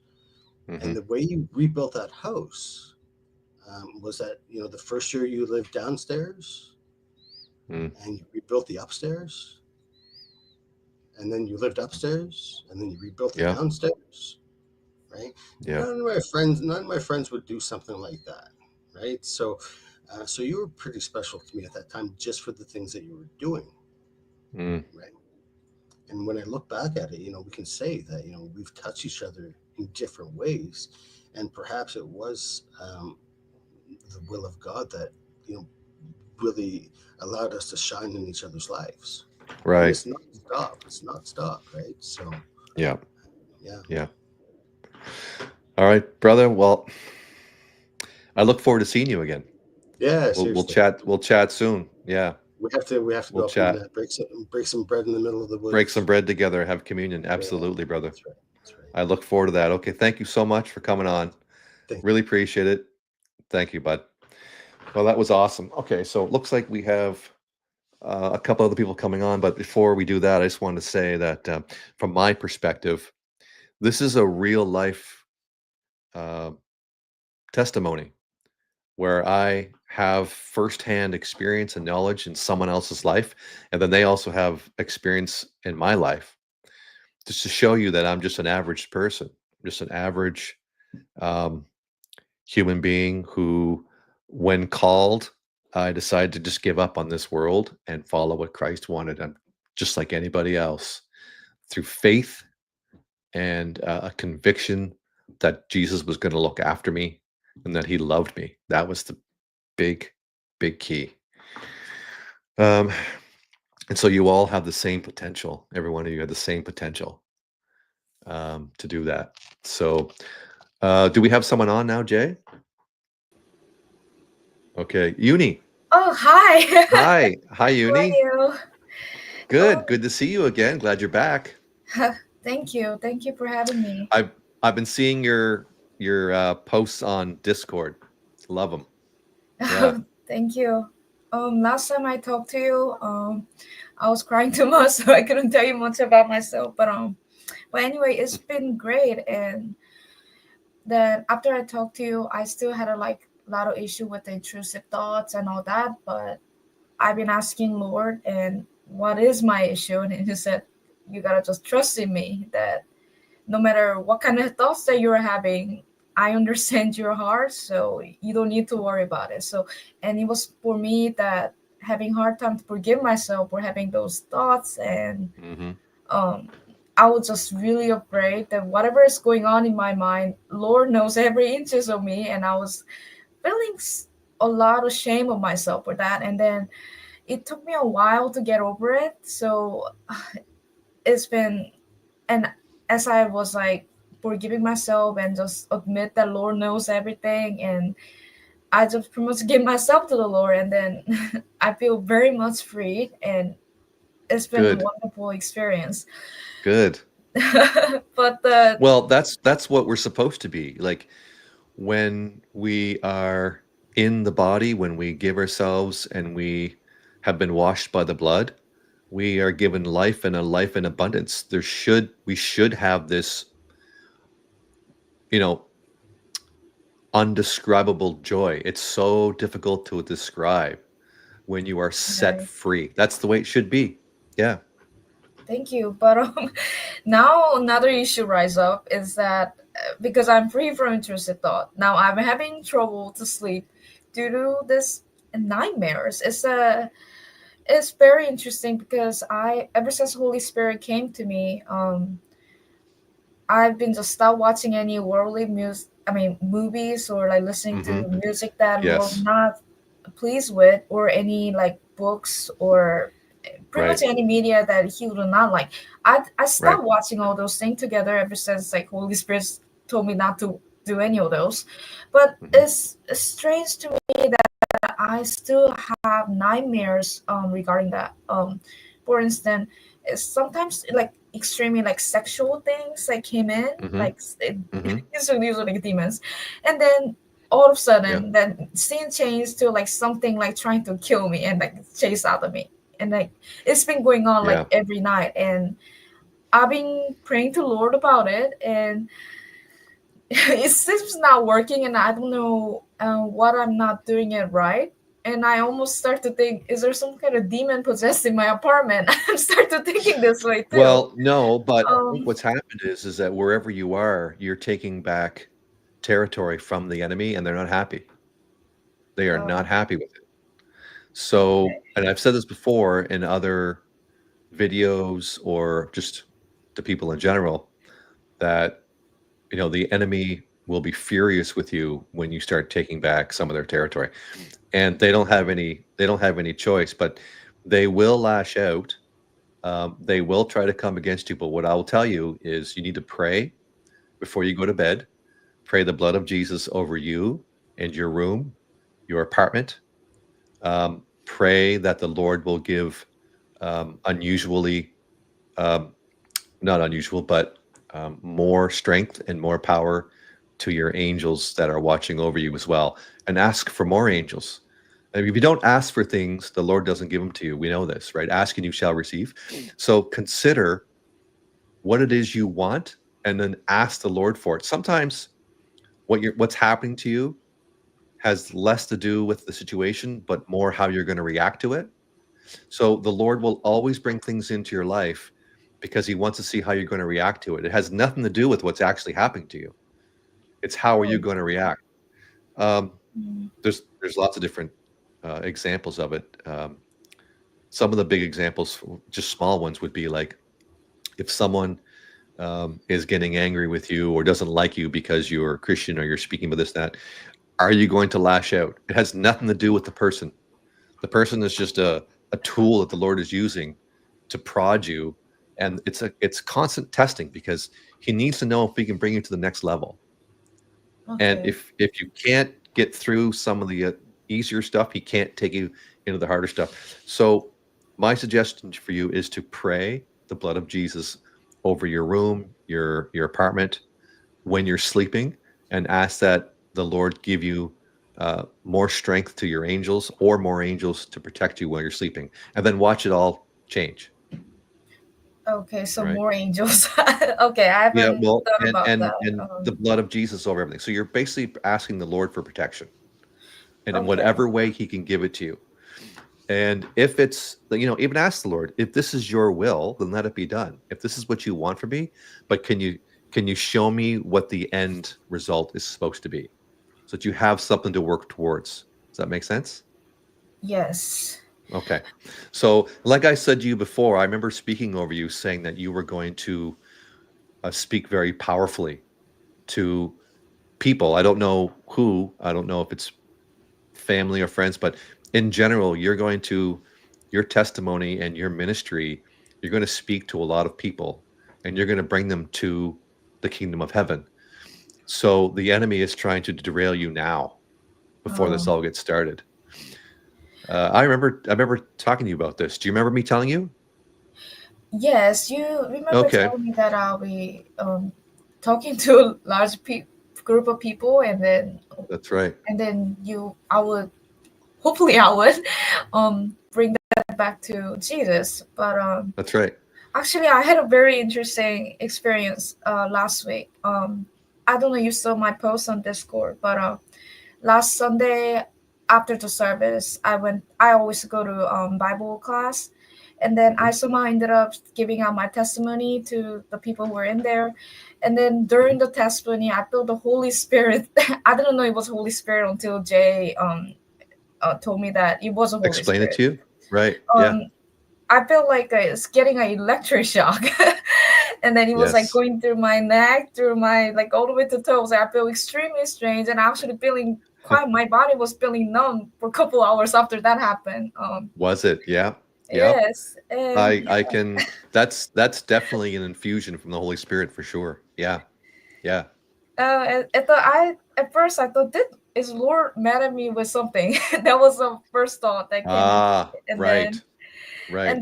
the second thought was, oh, maybe demon inside of me might left or something. That's what I thought. But I wasn't Well, sure. So right. Yeah. Well, the Lord will definitely work on you in different areas, but um, you're gonna wanna pray against the spirit of fear, which is like shame and guilt, which is mhm. causing you a lot of fear in that area, which is really Right, what shame is, what it is, shame and guilt, which is right. causing you to be fearful. Pray against that spirit from the Lord. Ask the Lord to remove that from you. Okay. Um, its influence, that it's influencing you and your thoughts. So you don't have anything to fear. You don't have anything to fear with the Lord. Remember that, and even say it out loud. I have nothing to fear. The Lord has me completely covered, and He is a lamp before my feet, and He's I'm a child of God. Just say it out loud, so that the spirits know that you're much more confident than they believe. If a believer is not very confident in who they are, if they doubt and don't believe in what Jesus has promised, then they have a way of kind of they're allowed to come in and torment you in that sense. You Okay. have to be confident and say, no, this is who I am. I'm a child of God. I have Mm, I have nothing else to fear anymore. Why should I be fearful? Who can come against me? right. It's me and God are a majority. Nothing can touch me. Right. So It seems like I need to build more confidence in myself. I still think it'll take a while, but I'm yeah, getting there. I feel like I'm getting there, and I mean it's been wonderful, and I feel like every day is like a miracle, miraculous to me because yeah, yesterday yeah. um yesterday I had a job interview, and then even before I get to the job, and then through my heart the Lord told me that you got the job, and but then like I didn't believe it. I was like, I thought I was hearing something. but then after the interview, a couple hours later, I got a call from the recruiter saying, "Hey, you got the job," and I was like, "Oh, Lord was telling me the truth, and why I didn't believe him in that." I was feeling a bit really bad about not trusting him, telling me that I already got the job even before I get into the interview. So anyway, all that stuff, I think I need to build more trust in him. Yep. So Yeah, a little the trust. yes, Put it in your prayer life. Even say it out loud in your prayers. Like Jesus, I trust in you. okay, I'll Jesus, I do that. trust in you. Yeah, because like what Jay would say all the time. Our words are very powerful, whether they're positive or negative. So that also reminds me of something the Lord had spoken to me about, which is we need to stop. And maybe this is for you too. I'm not 100% sure, but we need to stop saying things to ourselves like, I'm not good enough, or I'm too dumb for this. I don't know how many Oh, times over my life I have said, like, why did you do that, you stupid bleep, expletive, right. right? Like, I would constantly be putting myself down. I think I got to a point in my life where I believed it because I was Mhm. constantly saying it to myself. If I made a mistake, I'd beat myself up. And the Lord reminded me, He's like, when you do that, you actually wound my heart because that's not how I see you. Oh, okay. Yeah, so that was really hard for me. That was really hard for me to Oh, take because I'd been doing it for so long. And I thought to myself, well, why does this have anything to do with you? I'm saying it to myself, but he's saying, like, well, because I love you. And that's not how I see you. And even your own angel, so he revealed this to me. Even your own angels, when they hear you say these things, they cringe because they don't really? see us like that either. Yeah, I found that very surprising too. He said, yeah, Huh. like uh, without getting into too much detail, but I have said to myself, like, I am such, I'm so stupid. Why would I do that? But much more harsh. And the Lord said, Oh, when you do that, it wounds my heart. And your angels kind of like cringe a little bit because it's the words we're putting out there, and they're now out there. And so right. the enemy has authority to use those words against us. Oh, okay. right? So when I try and say, hey, it's just a mistake. Everybody makes mistakes. I'm going to move on. I'm going to learn from this. Now I put that out there, and the Lord can use it, because the Lord will bring that back to me and say, remember what I said? It's just a mistake. We can move on from this, right? Okay, I will try to say something positive to myself then. Yeah, that's Because right. I've been That's saying things like that to me, to myself, like quite often. okay. Well, then that's probably why the Holy Spirit brought it to my attention. That's probably why. Yeah. And Yeah. again, I say this from coming from a place of humility, because I did it to myself. And I think a lot of us do. If there's anybody out there who's hearing this and you're doing it to yourself too, take this to the Lord and ask them, is this really, should I really stop doing this? And you wait for the answer. The answer is going to be yes, guaranteed. So, Okay. but anyway, Last question was I it? had. Sure. Yeah. Sure. You go ahead. You go ahead. No. That's, I was going to ask if you had any more questions. This kind of sounds random. Does my angel always with me, like 20/7 almost? Like I've just Yeah. been curious about that. So, or Yes. is really? Oh, okay. Yeah. You have more than one that works with you. Yeah. Oh, I thought like people only get like one angels for No, like you have more than one. We have more than one. we have more Yep. than one. Okay. Yeah, well, look at the symbolism or the story of Jacob's ladder, where angels were coming and going. They were Okay. coming down the ladder and going up. Well, your angels come for so long, and then they get replaced, and then they end up going back to heaven to get new orders or new information, and then they come back again. So there's a bit of a revolving door in a way. You have more than one. There may be some people who only have one, but I'm telling you, you have more than one. Oh, have you seen your own Right. angels before? So the Lord has shown me that I have, but I don't know who they are. Like, in a sense of, when I did meet them, I didn't know they were angels, which is what Paul talks about in the letters, where, we need to be careful with what we do and what we say to strangers, because we may be entertaining angels. And the Lord showed me that I have spoken, and I have seen with my own eyes who my angel is, but I don't know. I don't know who they look like. Okay. Well, that kind of clear up some of my question. I'm just surprised to hear that I have more than one angels. I thought I only had one, Yep. but Yep. oh well. Thank you so much for having me. I mean, that's all You're all welcome. the questions I have. Thank you for for now, coming on. but Thank Yeah, you. thanks for coming on. I look forward to talking to you in Discord. Yes, thank you. Yeah. Bye. All right, see you there. Bye. So yeah, okay, so do we still have somebody else on too, Jay? Yeah, okay. So let's is it Christopher? Yes. Christopher, yeah, you got your sound turned down? Okay, great. Hello, where are you from? Yeah, I am from Los Angeles, California. Los Angeles, LA. Yes. Were you affected by the fires at all? Actually, I work right next to both of the fires. And okay. briefly, they did shut down the buildings that I was working at. Well, one of the buildings. I have 2 jobs, 3 jobs technically. Okay. And yeah, the fires were interesting. I bet they were. Yeah.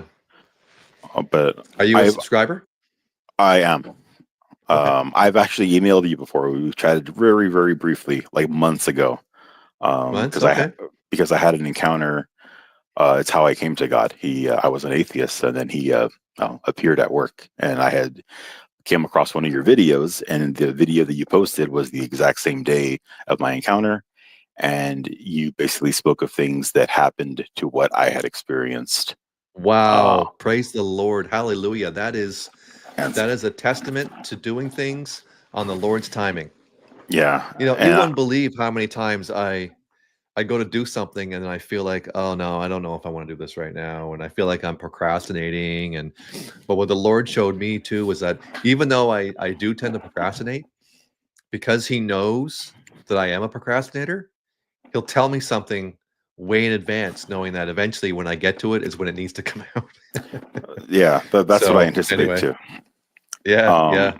Yeah. I don't know if you ever read any of the stuff that I had, because there was a lot. And I had like linked to like my Reddit account and everything, or to my posts. I'm sure I did, but refresh me. All right. So I'm gonna go. It's a bit of a doozy. So I was last year or 2 years ago now. I started to no. It was the beginning of last year, or was it 23? No, it's 2 years ago. I started 2 jobs at the same time. I got 2 jobs offered, and I was like, I'm not going to be that guy who's going to say no. So I'm going to say yes to both of them. I got one working at a clinic, at a mental health clinic, as an intern, as a clerk for the interns. So I helped train the psychologist and therapist, basically. Okay. And it was a really easy job, and I still have it now. It's my weekday job. My weekend job, the other job that I took, I worked at Culver City. I worked at in particular, they asked me what I wanted to do, and I told them I only want to work weekends because I have another job now. So they set me up at a building called Veterans Memorial Building. You can look it up in Culver City. It's a big old building from like 1951. Okay. So I had been working there for well over a year now, and I had, for the past 3 months, up until March 24th was the event, I had been working by myself largely. Like, I was in charge of basically the entire building. I see renters, people would rent, the public would rent the building out, rooms and stuff, and then you go, you set up the furniture for them, break it down, and then you get signatures from them, tell them the rules. Really basic, really easy stuff. Like a backbreaking labor, but easy stuff. Okay. March 24th comes. Things had been leading up to it, but I didn't see the signs. And I was an atheist, non-believer. If you're familiar with like guys like Christopher Hitchens, Richard Dawkins, and all that stuff, I was in that camp. I was even in college. I was a philosophy major, and I studied religions. In particular, it's no coincidence I was drawn to what drove people. So that's what I studied. Okay. And but I knew all the arguments against God and everything, so that's what I used, and I just didn't believe. So one day, March 24th, I arrive. I'm like 2 minutes late because I remember it vividly for some reason.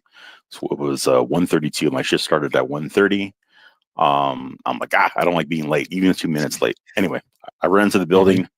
I see my coworker down the hallway. He sees me. It's like, okay, we're going to switch keys out. So I go into the office with him. We're just going to talk briefly. He's going to, like, in 30 minutes, he's going to be leaving. And then I'm pretty much going to be by myself for the next rest of the day, or possibly the entire day. Usually it's on a Sunday. March 24th was a Sunday. And it was the week before Easter. Oh, okay. Yeah. So I'm there. And so he's about to switch off. I go in. We talk. As usual, he has everything down. He's like the veteran guy there, the workers. So he knows what to do. And we're like, okay. I was like, I'm going to go to the auditorium then, and I'm going to go break down the event that was there earlier that day. I didn't know this until later on. That event was actually a church service. I had always been there, but my shift always started after they left. So I always thought it was just an after church program. Okay. Because I would see them wandering around and stuff. And I'm like, oh, they actually do have an after church program. There's a service in the beginning. I didn't know. So I'm like, who has a church in an auditorium? Like, that was my mentality at the time. I'm like, this is what we're breaking our back for? All these, like, several hundred seats, every Saturday and Sunday, setting up and breaking them. So all right, I'm going to go break it down then. But in this Sunday, once a month, there's a big dance that happens, and it's in the same room, the auditorium. So, and one of the ladies who runs it, she's like really difficult. And so, I got ringing in my ear.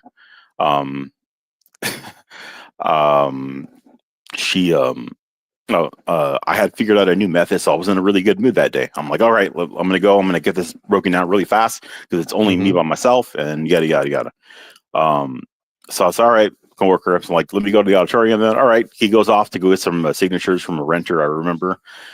I'm walking like halfway to the auditorium. Something gets in my head, and all of a sudden, I'm doing one of these back and forth. Something's bothering me really bad in my head to go take a photo of the layout of the dance, the permit. but I already have it on my phone. For some reason, some insecurities come over me, and it's pushing me. So I'm literally like, okay. So I have to just say, just go take a picture of it and justify it, right? Right. I walk back, I take a photo of it, and that's how I know what time it was when it happened, because I have the photo and the timestamp. Of course. And it was at 1:36 p.m.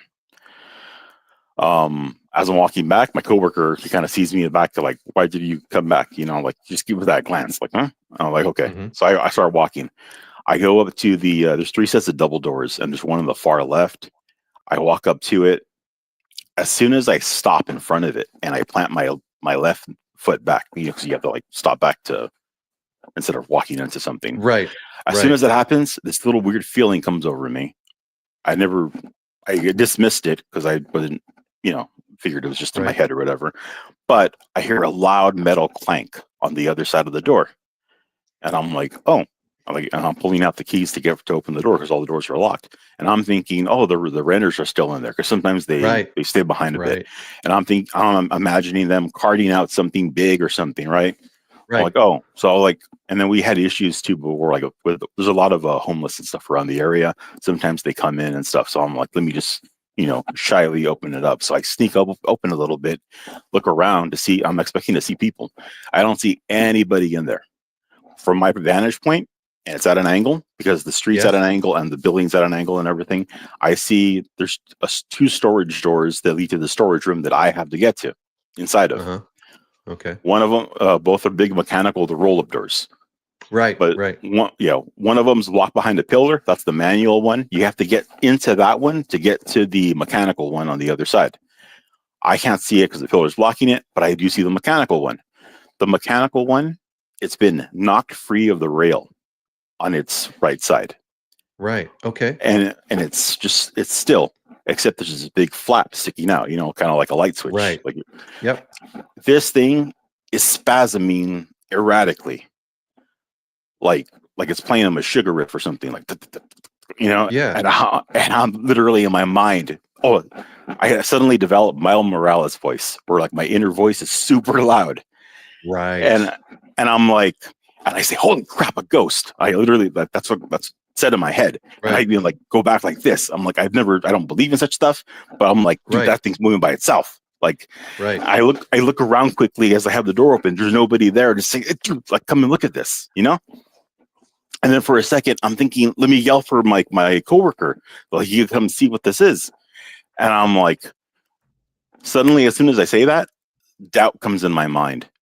And I have my phone in my hand, and I'm like, let me record this at least, right? Because it just looks freaky. And the more I'm thinking about it, the stupider it seems.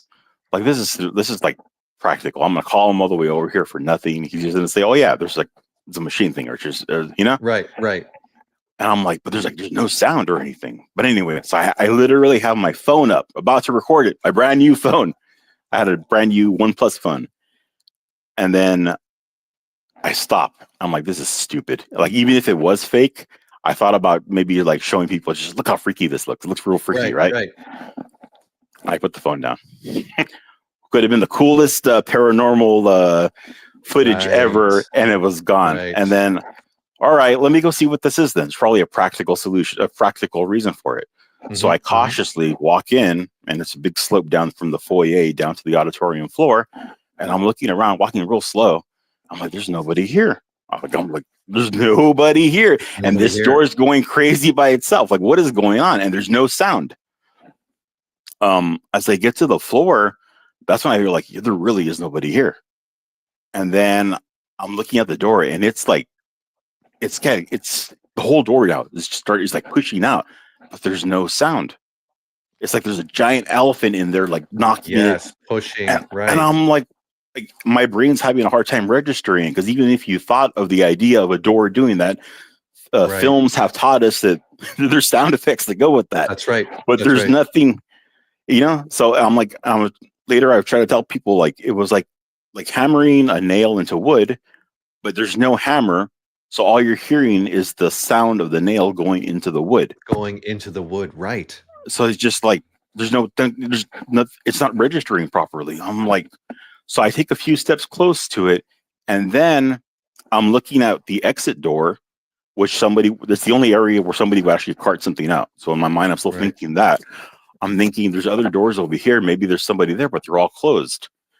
And then some creepy feeling comes over me. And I'm like, suddenly it isn't just the door, it's the entire wall where that door is. And I'm like, I don't know. And I start pivoting. Like I'm imagining already trying to run out of there. Like, how fast can I sprint? Probably not fast anymore. But I'm thinking, if there's something here, it's gonna just grab me and no one would ever know. Right. So I look back at the door, and then something settles me, and I'm like, okay, just keep going. Like, it's probably practical, or it's probably somebody in there, or if it really is supernatural, I'll always regret it if I leave to go grab my coworker and I come back and it's gone, because I had my one chance to find the truth. And so I'm like, all right, keep going. But I'm walking really slow. I mean, really slow. I have my phone. I'm even acting weird because I'm trying to pull up my coworker's number, but instead of being a normal person and just stopping to do it, I'm slowly still going. I'm trying to do both at the same time, trying to walk toward him or to the door. And then I start hearing voices. It sounds like laughing, like youths laughing, like two of them.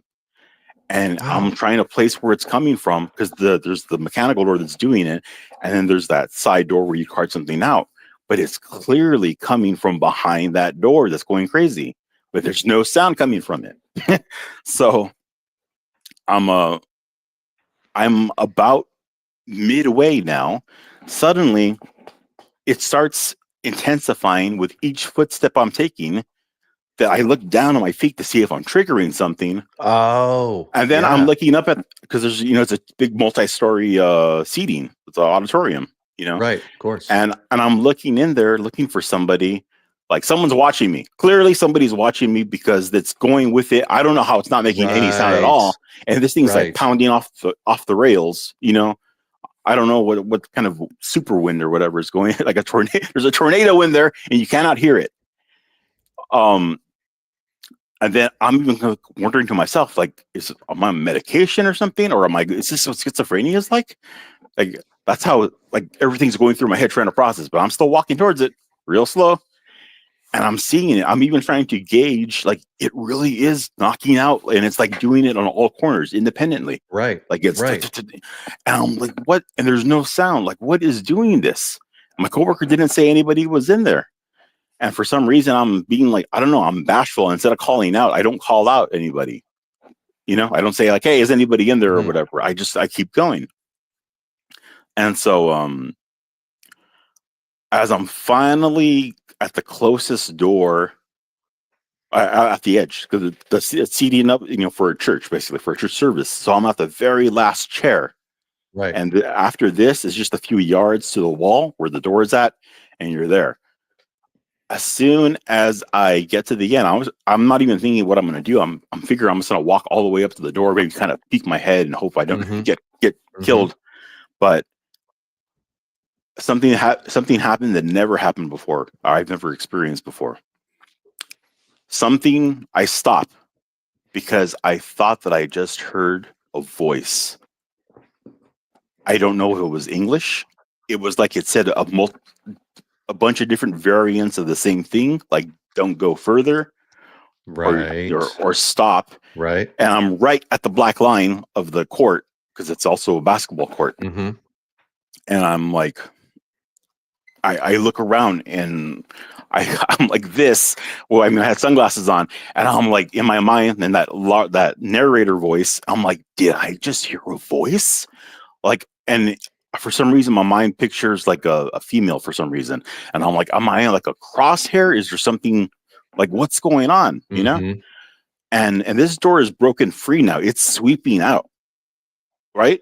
And there's no sound. And I'm like, it's driving me kind of crazy. And then that's when I guess you guys have experienced it. I call it the sizzler. It's that tingling, weird sensation. It comes over me, all over me, and I'm like, And then I'm like, is this really happening? Like, is this supernatural? Like, Right. I had never experienced that before. You know, like my ears are, everything's all frizzly. And then I'm looking back, and then I see there's a figure there in front of me, taller than me. And there's also one down further on the right, like also looking at me. I can't quite see them. It's more of a other, you know, some other worldly stuff. I don't know what's going on. It's holding a big sphere in its hand. The sphere, it has like from it bounces a display. It's like hexagonal, and it's to my right, so it's facing the north. By the way, this store I found out afterwards. The store is facing the west exactly. Okay. So it's going north. It's sideways. In it, I see a weird distorted view. Maybe it was like a bunch of views or something, but there's a place with like marble or pearl buildings, and there's a bunch of people there in brown robes, like a lot of people. This screen appears, another one appears behind it, another one behind it, and it goes on. It quickly cascades upward and up into infinity or something. I don't know, but when it does this, I get a really bad headache, and enough that I actually wince. I'm like, oh. And then as I'm doing that, like it feels like something's squeezing my head, but from another dimension, from another coordinate, for lack of a better word. So, and then I look back up, so I'm kind of like down. I look up, and then that's when these portals, they look like fabric. If you had a hole, like rippling, and they had and they were cycling in rainbow colors, like cyan, magenta, like really like light colors, like pastels. And then I see what I can only describe as other worlds or heaven, or both. And I see these creatures, and these creatures, I know exactly what they are because they tell us their whole lives about them. And they have giant wings. They don't look human. They look humanoid, but they have giant wings. They have kind of bronzy, buttery skin. Yes. And they're like super HDR, like vivid, like everything's so vivid. And I'm seeing a bunch of stuff really quickly, and I freak out. And by the way, ever since I stopped, I never move again. My footing is exactly where it is. So I just turn away, and I do one of these, and again, in that inner voice, I say, it's all real. Like I immediately knew all this, Bible stories and stuff were real. It's like, I freak out. So I look away, and then I'm still stuck there. So I kind of peek back, and then I see one in particular, a small portal. Through it, I see an angel who looks like, I had to make a reference real quick in my head. Who's kind of like George Washington. Not really. He doesn't, but he had his hairstyle was similar. He had that slick back, and it kind of rolled up here kind of thing. And he had a really large forehead. And I remember distinctly because it was as if his skull's normal sized, because you could see the bones, but then his head is like larger, and his proportions are weird. And I don't even think he had ears. And he's looking down at me like, just this poker face. And I'm like, and I felt like I'm being judged right then and there. I'm like, I don't have anything to hide. So, but I didn't say that on my head, but I'm like, I don't, you can see my life. It is what it is. Right. And then, right after that, the room, and this is where I even had to ask, just recently, I asked, what was that happened to me? This is the part that freaked me out a lot for a while. The whole room, it starts to fold in from right to left. I'm looking like upward. Everything tiles, like it's a bunch of tiles. It comes down. It comes down into something like a manila folder, but it's just white light. It's just thin. Like everything came down into like a little thin piece of paper. It's over here, and it's replaced by some other cavernous place with giant glowing rocks. They look, imagine like pink Himalayan salt, but just massive and boulder. But everything's glowing, and there's two orbs right in front of me. One of them's a little closer to me. It's on the right. One of them's a little further away. It's on the almost center.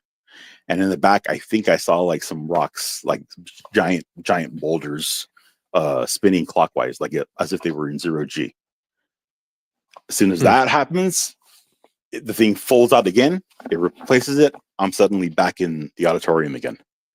It happened so quickly, I wasn't even sure if my body afterwards, I'm like, I don't know if my body even went with me or whatever. Right after that happened, angel come, or I see now the angel in full. He has that orb again. This orb shows me an image of a man, just a kind of a generic image of a man. The lower half of it is all blue. The upper half of it is all red. And that was it. He just kind of showed it up to me. Right after it did that, this door now finally blows wide open. No sound. It blows open. It's doing this. And then it starts mimicking cresting waves. It starts small towards where it's connected. It folds out. It crashes. It looks like waves. I'm looking at it. Despite everything that just happened, I'm still trying to rationalize it. I'm like, how is this being done? I'm trying to look for some sort of controlling mechanism or something, right? That's controlling it to do this. Nothing. I'm even thinking, dude, Ghostbusters. My work is straight across from Sony Studios in Culver City. Okay. Ghostbusters came out that weekend. That new one. I never saw it. The point is, I'm like, this is clearly a prank that's pissing me off, and they're using it for some sort of marketing thing, right? That's what it is. They're someone is watching. They have like a camera. They're trying to see. That's what's going through my head. I'm like, but still, like, I don't know, and I'm like, or there's a demon in here. Like, so, despite everything I saw, I'm thinking, all right, I'm gonna see a demon because now if this thing's floating, I could see into the storage room, and it's pitch black because there's nobody in there. There's no lights on. That was the part. If there were people in there, there would have been lights on ahead of time. That's why I knew something was really off. So I look inside there, and I'm looking around. Suddenly, it looks like, I don't know, like a space, like you're traveling through space, and and like there's stars and stuff coming at you, and it's it's forced perspective. It's like they're stacked on top of each other, and they're all moving toward me. And as they're moving toward me, as I see something, the idea in my head is like someone doing a gesture like this, like saying like I, and then it appears when it does this. That's what my head gets, right? It's like I am without saying the words. Right. And when it does that, I see it. And it's like I'm having like a zoomed in perspective on it. I can't see the whole thing. I only see part of it. It looks kind of like a dog biscuit, like how the milk, how they kind of mimic bones. So it has like bulbous edges, and it's at an angle. So it's like this. So it has bulbous edges. It has a silver halo, like really, really faint line separating it from the background. That's just how I'm able to see the shape.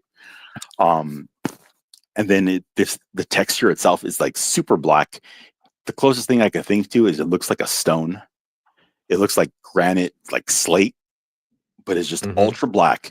And where all the mineral deposits would be, that you see on such a kind of stone, those are all like magenta, like vibrant, tiny magentas and cyans stuff. They're just really intense, bright, but they're really, really tiny. And I stare into them. I'm trying to see, like, is this what I think it is?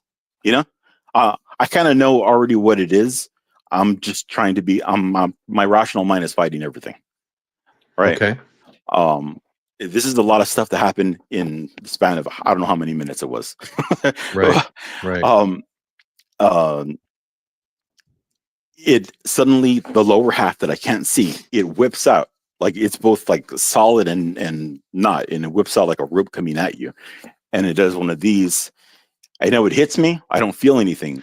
But as soon as it hits me, my right foot steps forward. This is the first time that I finally move. I cross over that boundary, that line. As soon as I do that, the door stops.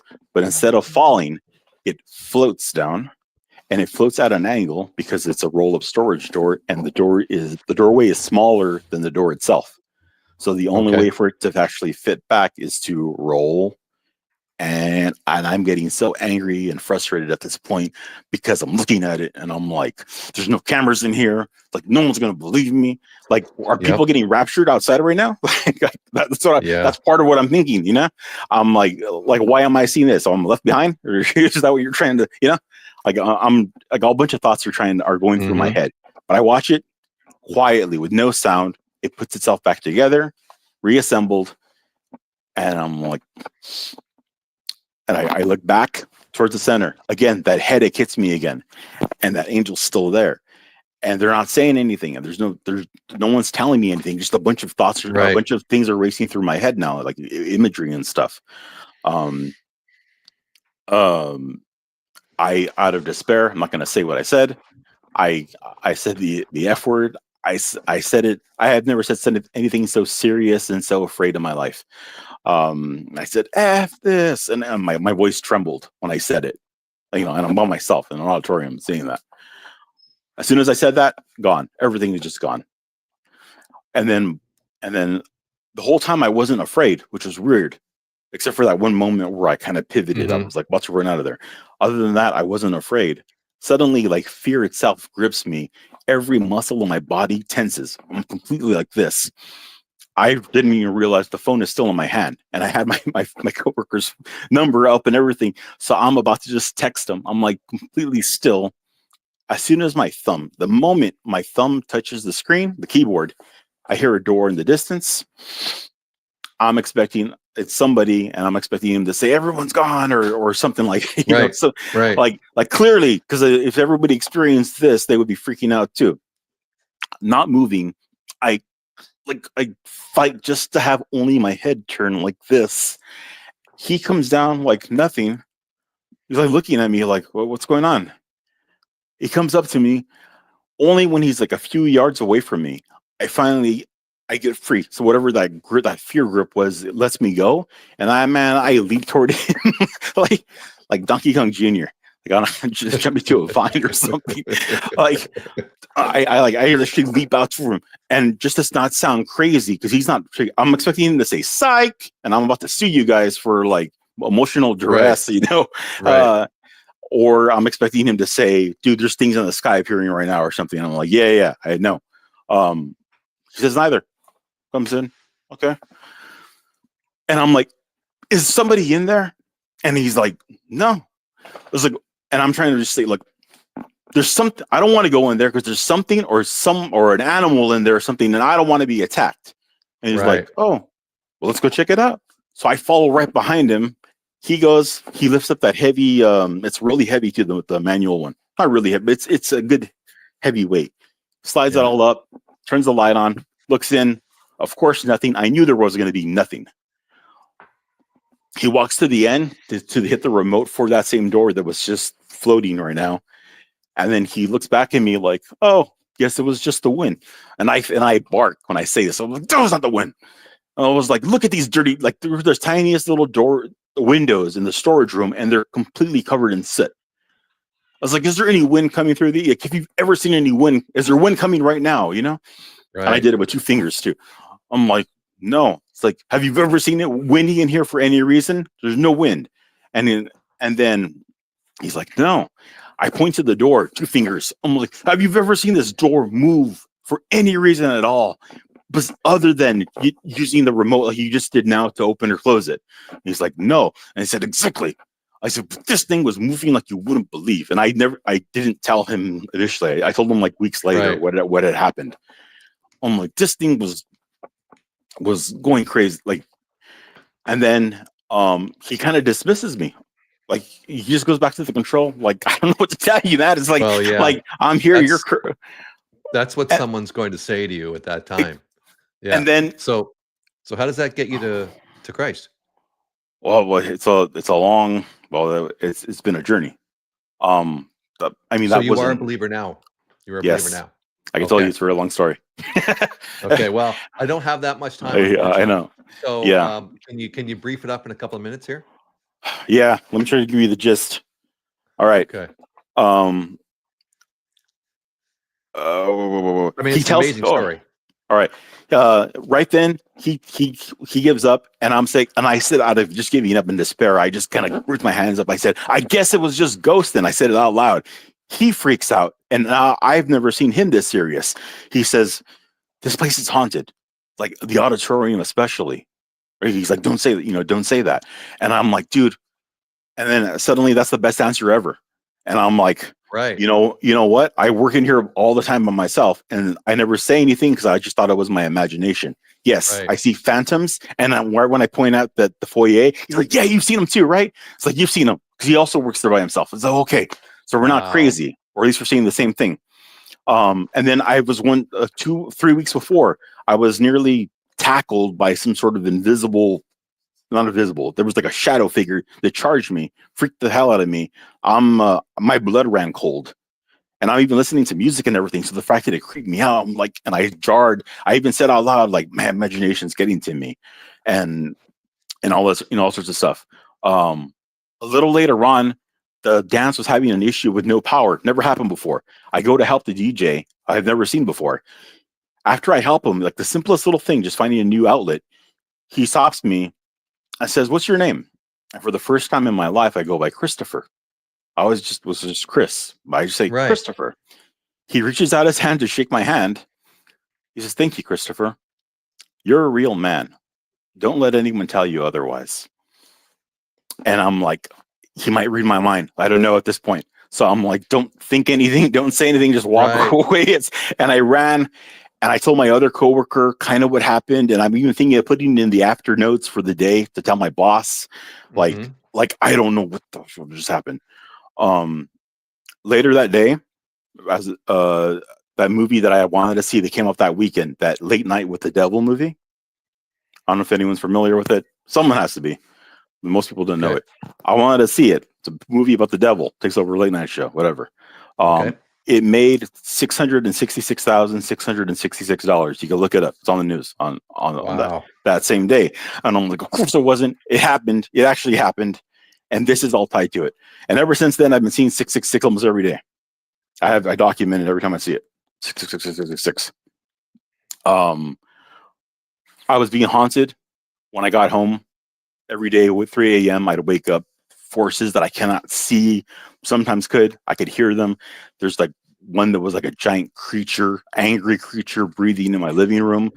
I'm like trying not to admit that I hear it, but I hear it. Right. I'm freaking out. I'm like, what happened? I'm thinking there's an exorcism. That church was the blame, right? I'm blaming them. I look at them up online, but the only name that I know them by, they're the West Side Church, LAICC. I watched their service for that day. Like it was exactly the service was about like my philosophical background. That was a topic.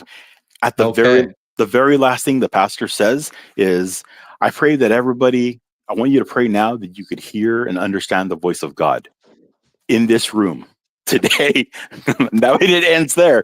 And I'm like, there's no coincidences. That thing, that thing was God.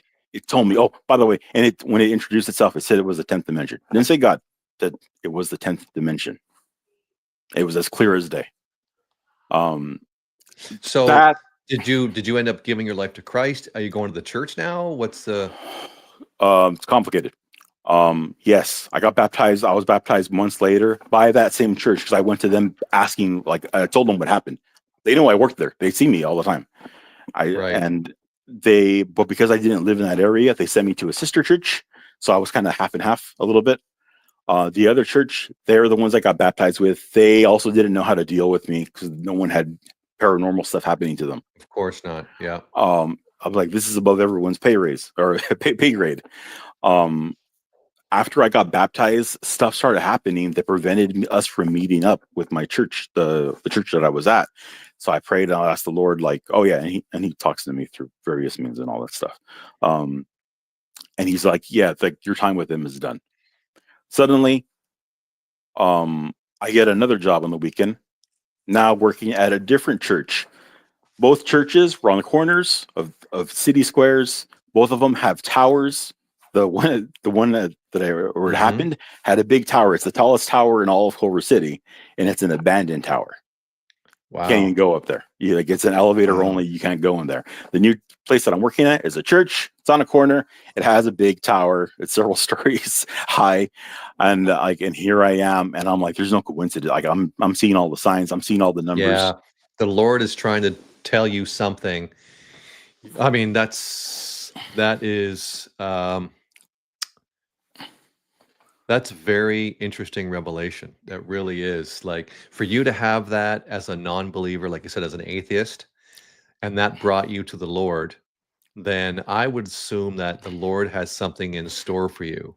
So, are you like a Bible believing Christian? Like you read the Bible and you pray and you know who Jesus Christ is? Yes. Okay, so you completely left your atheist views and understandings. Did any of that atheist and religious studies you did it help you to accept Jesus a little bit easier? Because then you were shown the truth. You knew the opposite side so far. Did it bring you to the other side that much quicker? It's a kind of a difficult question, but maybe you understand. I understand what you're trying to say. I'll say this: I knew all the arguments against, so I know how to counter them. Like, Right. Okay. I used to, back in the day, I used to listen to Atheist Experience, and Right. those guys are awesome. A few weeks after this happened, I called them, and I knew all the counter arguments. Right. However, they were very deceptive, and they lied on air with me. Not cool. No, not at all. Are you on our Discord channel? I just joined last week. Good. All right. I'm looking forward to talking to you. 222 was one of the, I see a lot of numbers now. 222 was one of the numbers that I see. Today is February 22nd, and right now you've been on live for 2 hours and 22 minutes. 22 seconds. That's right. Isn't that funny? Yeah. There's no coincidences. No coincidences, brother. No. Man, that was awesome testimony. I look forward to talking to you some more on Discord. I've got to wrap this up now, though. If there's anything else you want to ask myself or Jay, go on Discord. We can even talk on Discord, so we can chat and not just text. So if it's easier for us to kind of connect that way, let's do that. Do you have anything else you want to just quickly you want to add before you go? I guess I wanted to know if anyone's else seen the future, because I've posted it on Reddit, the stuff that I've prayed for or predicted, it comes true. I don't know if anyone else has had the experience. I would definitely like to see that too. Yeah, I mean, I've had some stuff. How did you come across the channel? What was it that did it? I told you. I was just going through a scrolling. All of a sudden, I got the pulse. I get this pulse when he talks to me. And it was your thing, and I saw the date, March 24th. I'm like, that's the same day. And your thing was, the Lord said He's gathered. Right. He's gathered all the 144 now. I was like, wait, I barely made it. I was just there. You go. Okay, so that translates back to the 144. Now I get it. Right. That's why I got an atheist. There was a slim pickings. All right, sir. Thank you very much. I appreciate your time. If like, I would love to talk to you some more on Discord. Jay, I know Jay would. So just let us know. And when you want to talk, what's your handle? Good question. I think it's Domino's Mofo. Okay. Okay, very good. All right. So we'll see you over in Discord, bud. All right. Sounds good. Take care. Right. Okay. Bye-bye. Well, that was an awesome show. I do have to get going. I have some commitments, but I wanted to just say, I'm always learning as well myself. I'm learning from you. I'm learning from the comments, and over on Discord, we are learning a lot together in the body, so we can all learn from each other. So I hope to see you over there. This is it for the show. Thank you so much, and I will see you on the next video or live, and shalom.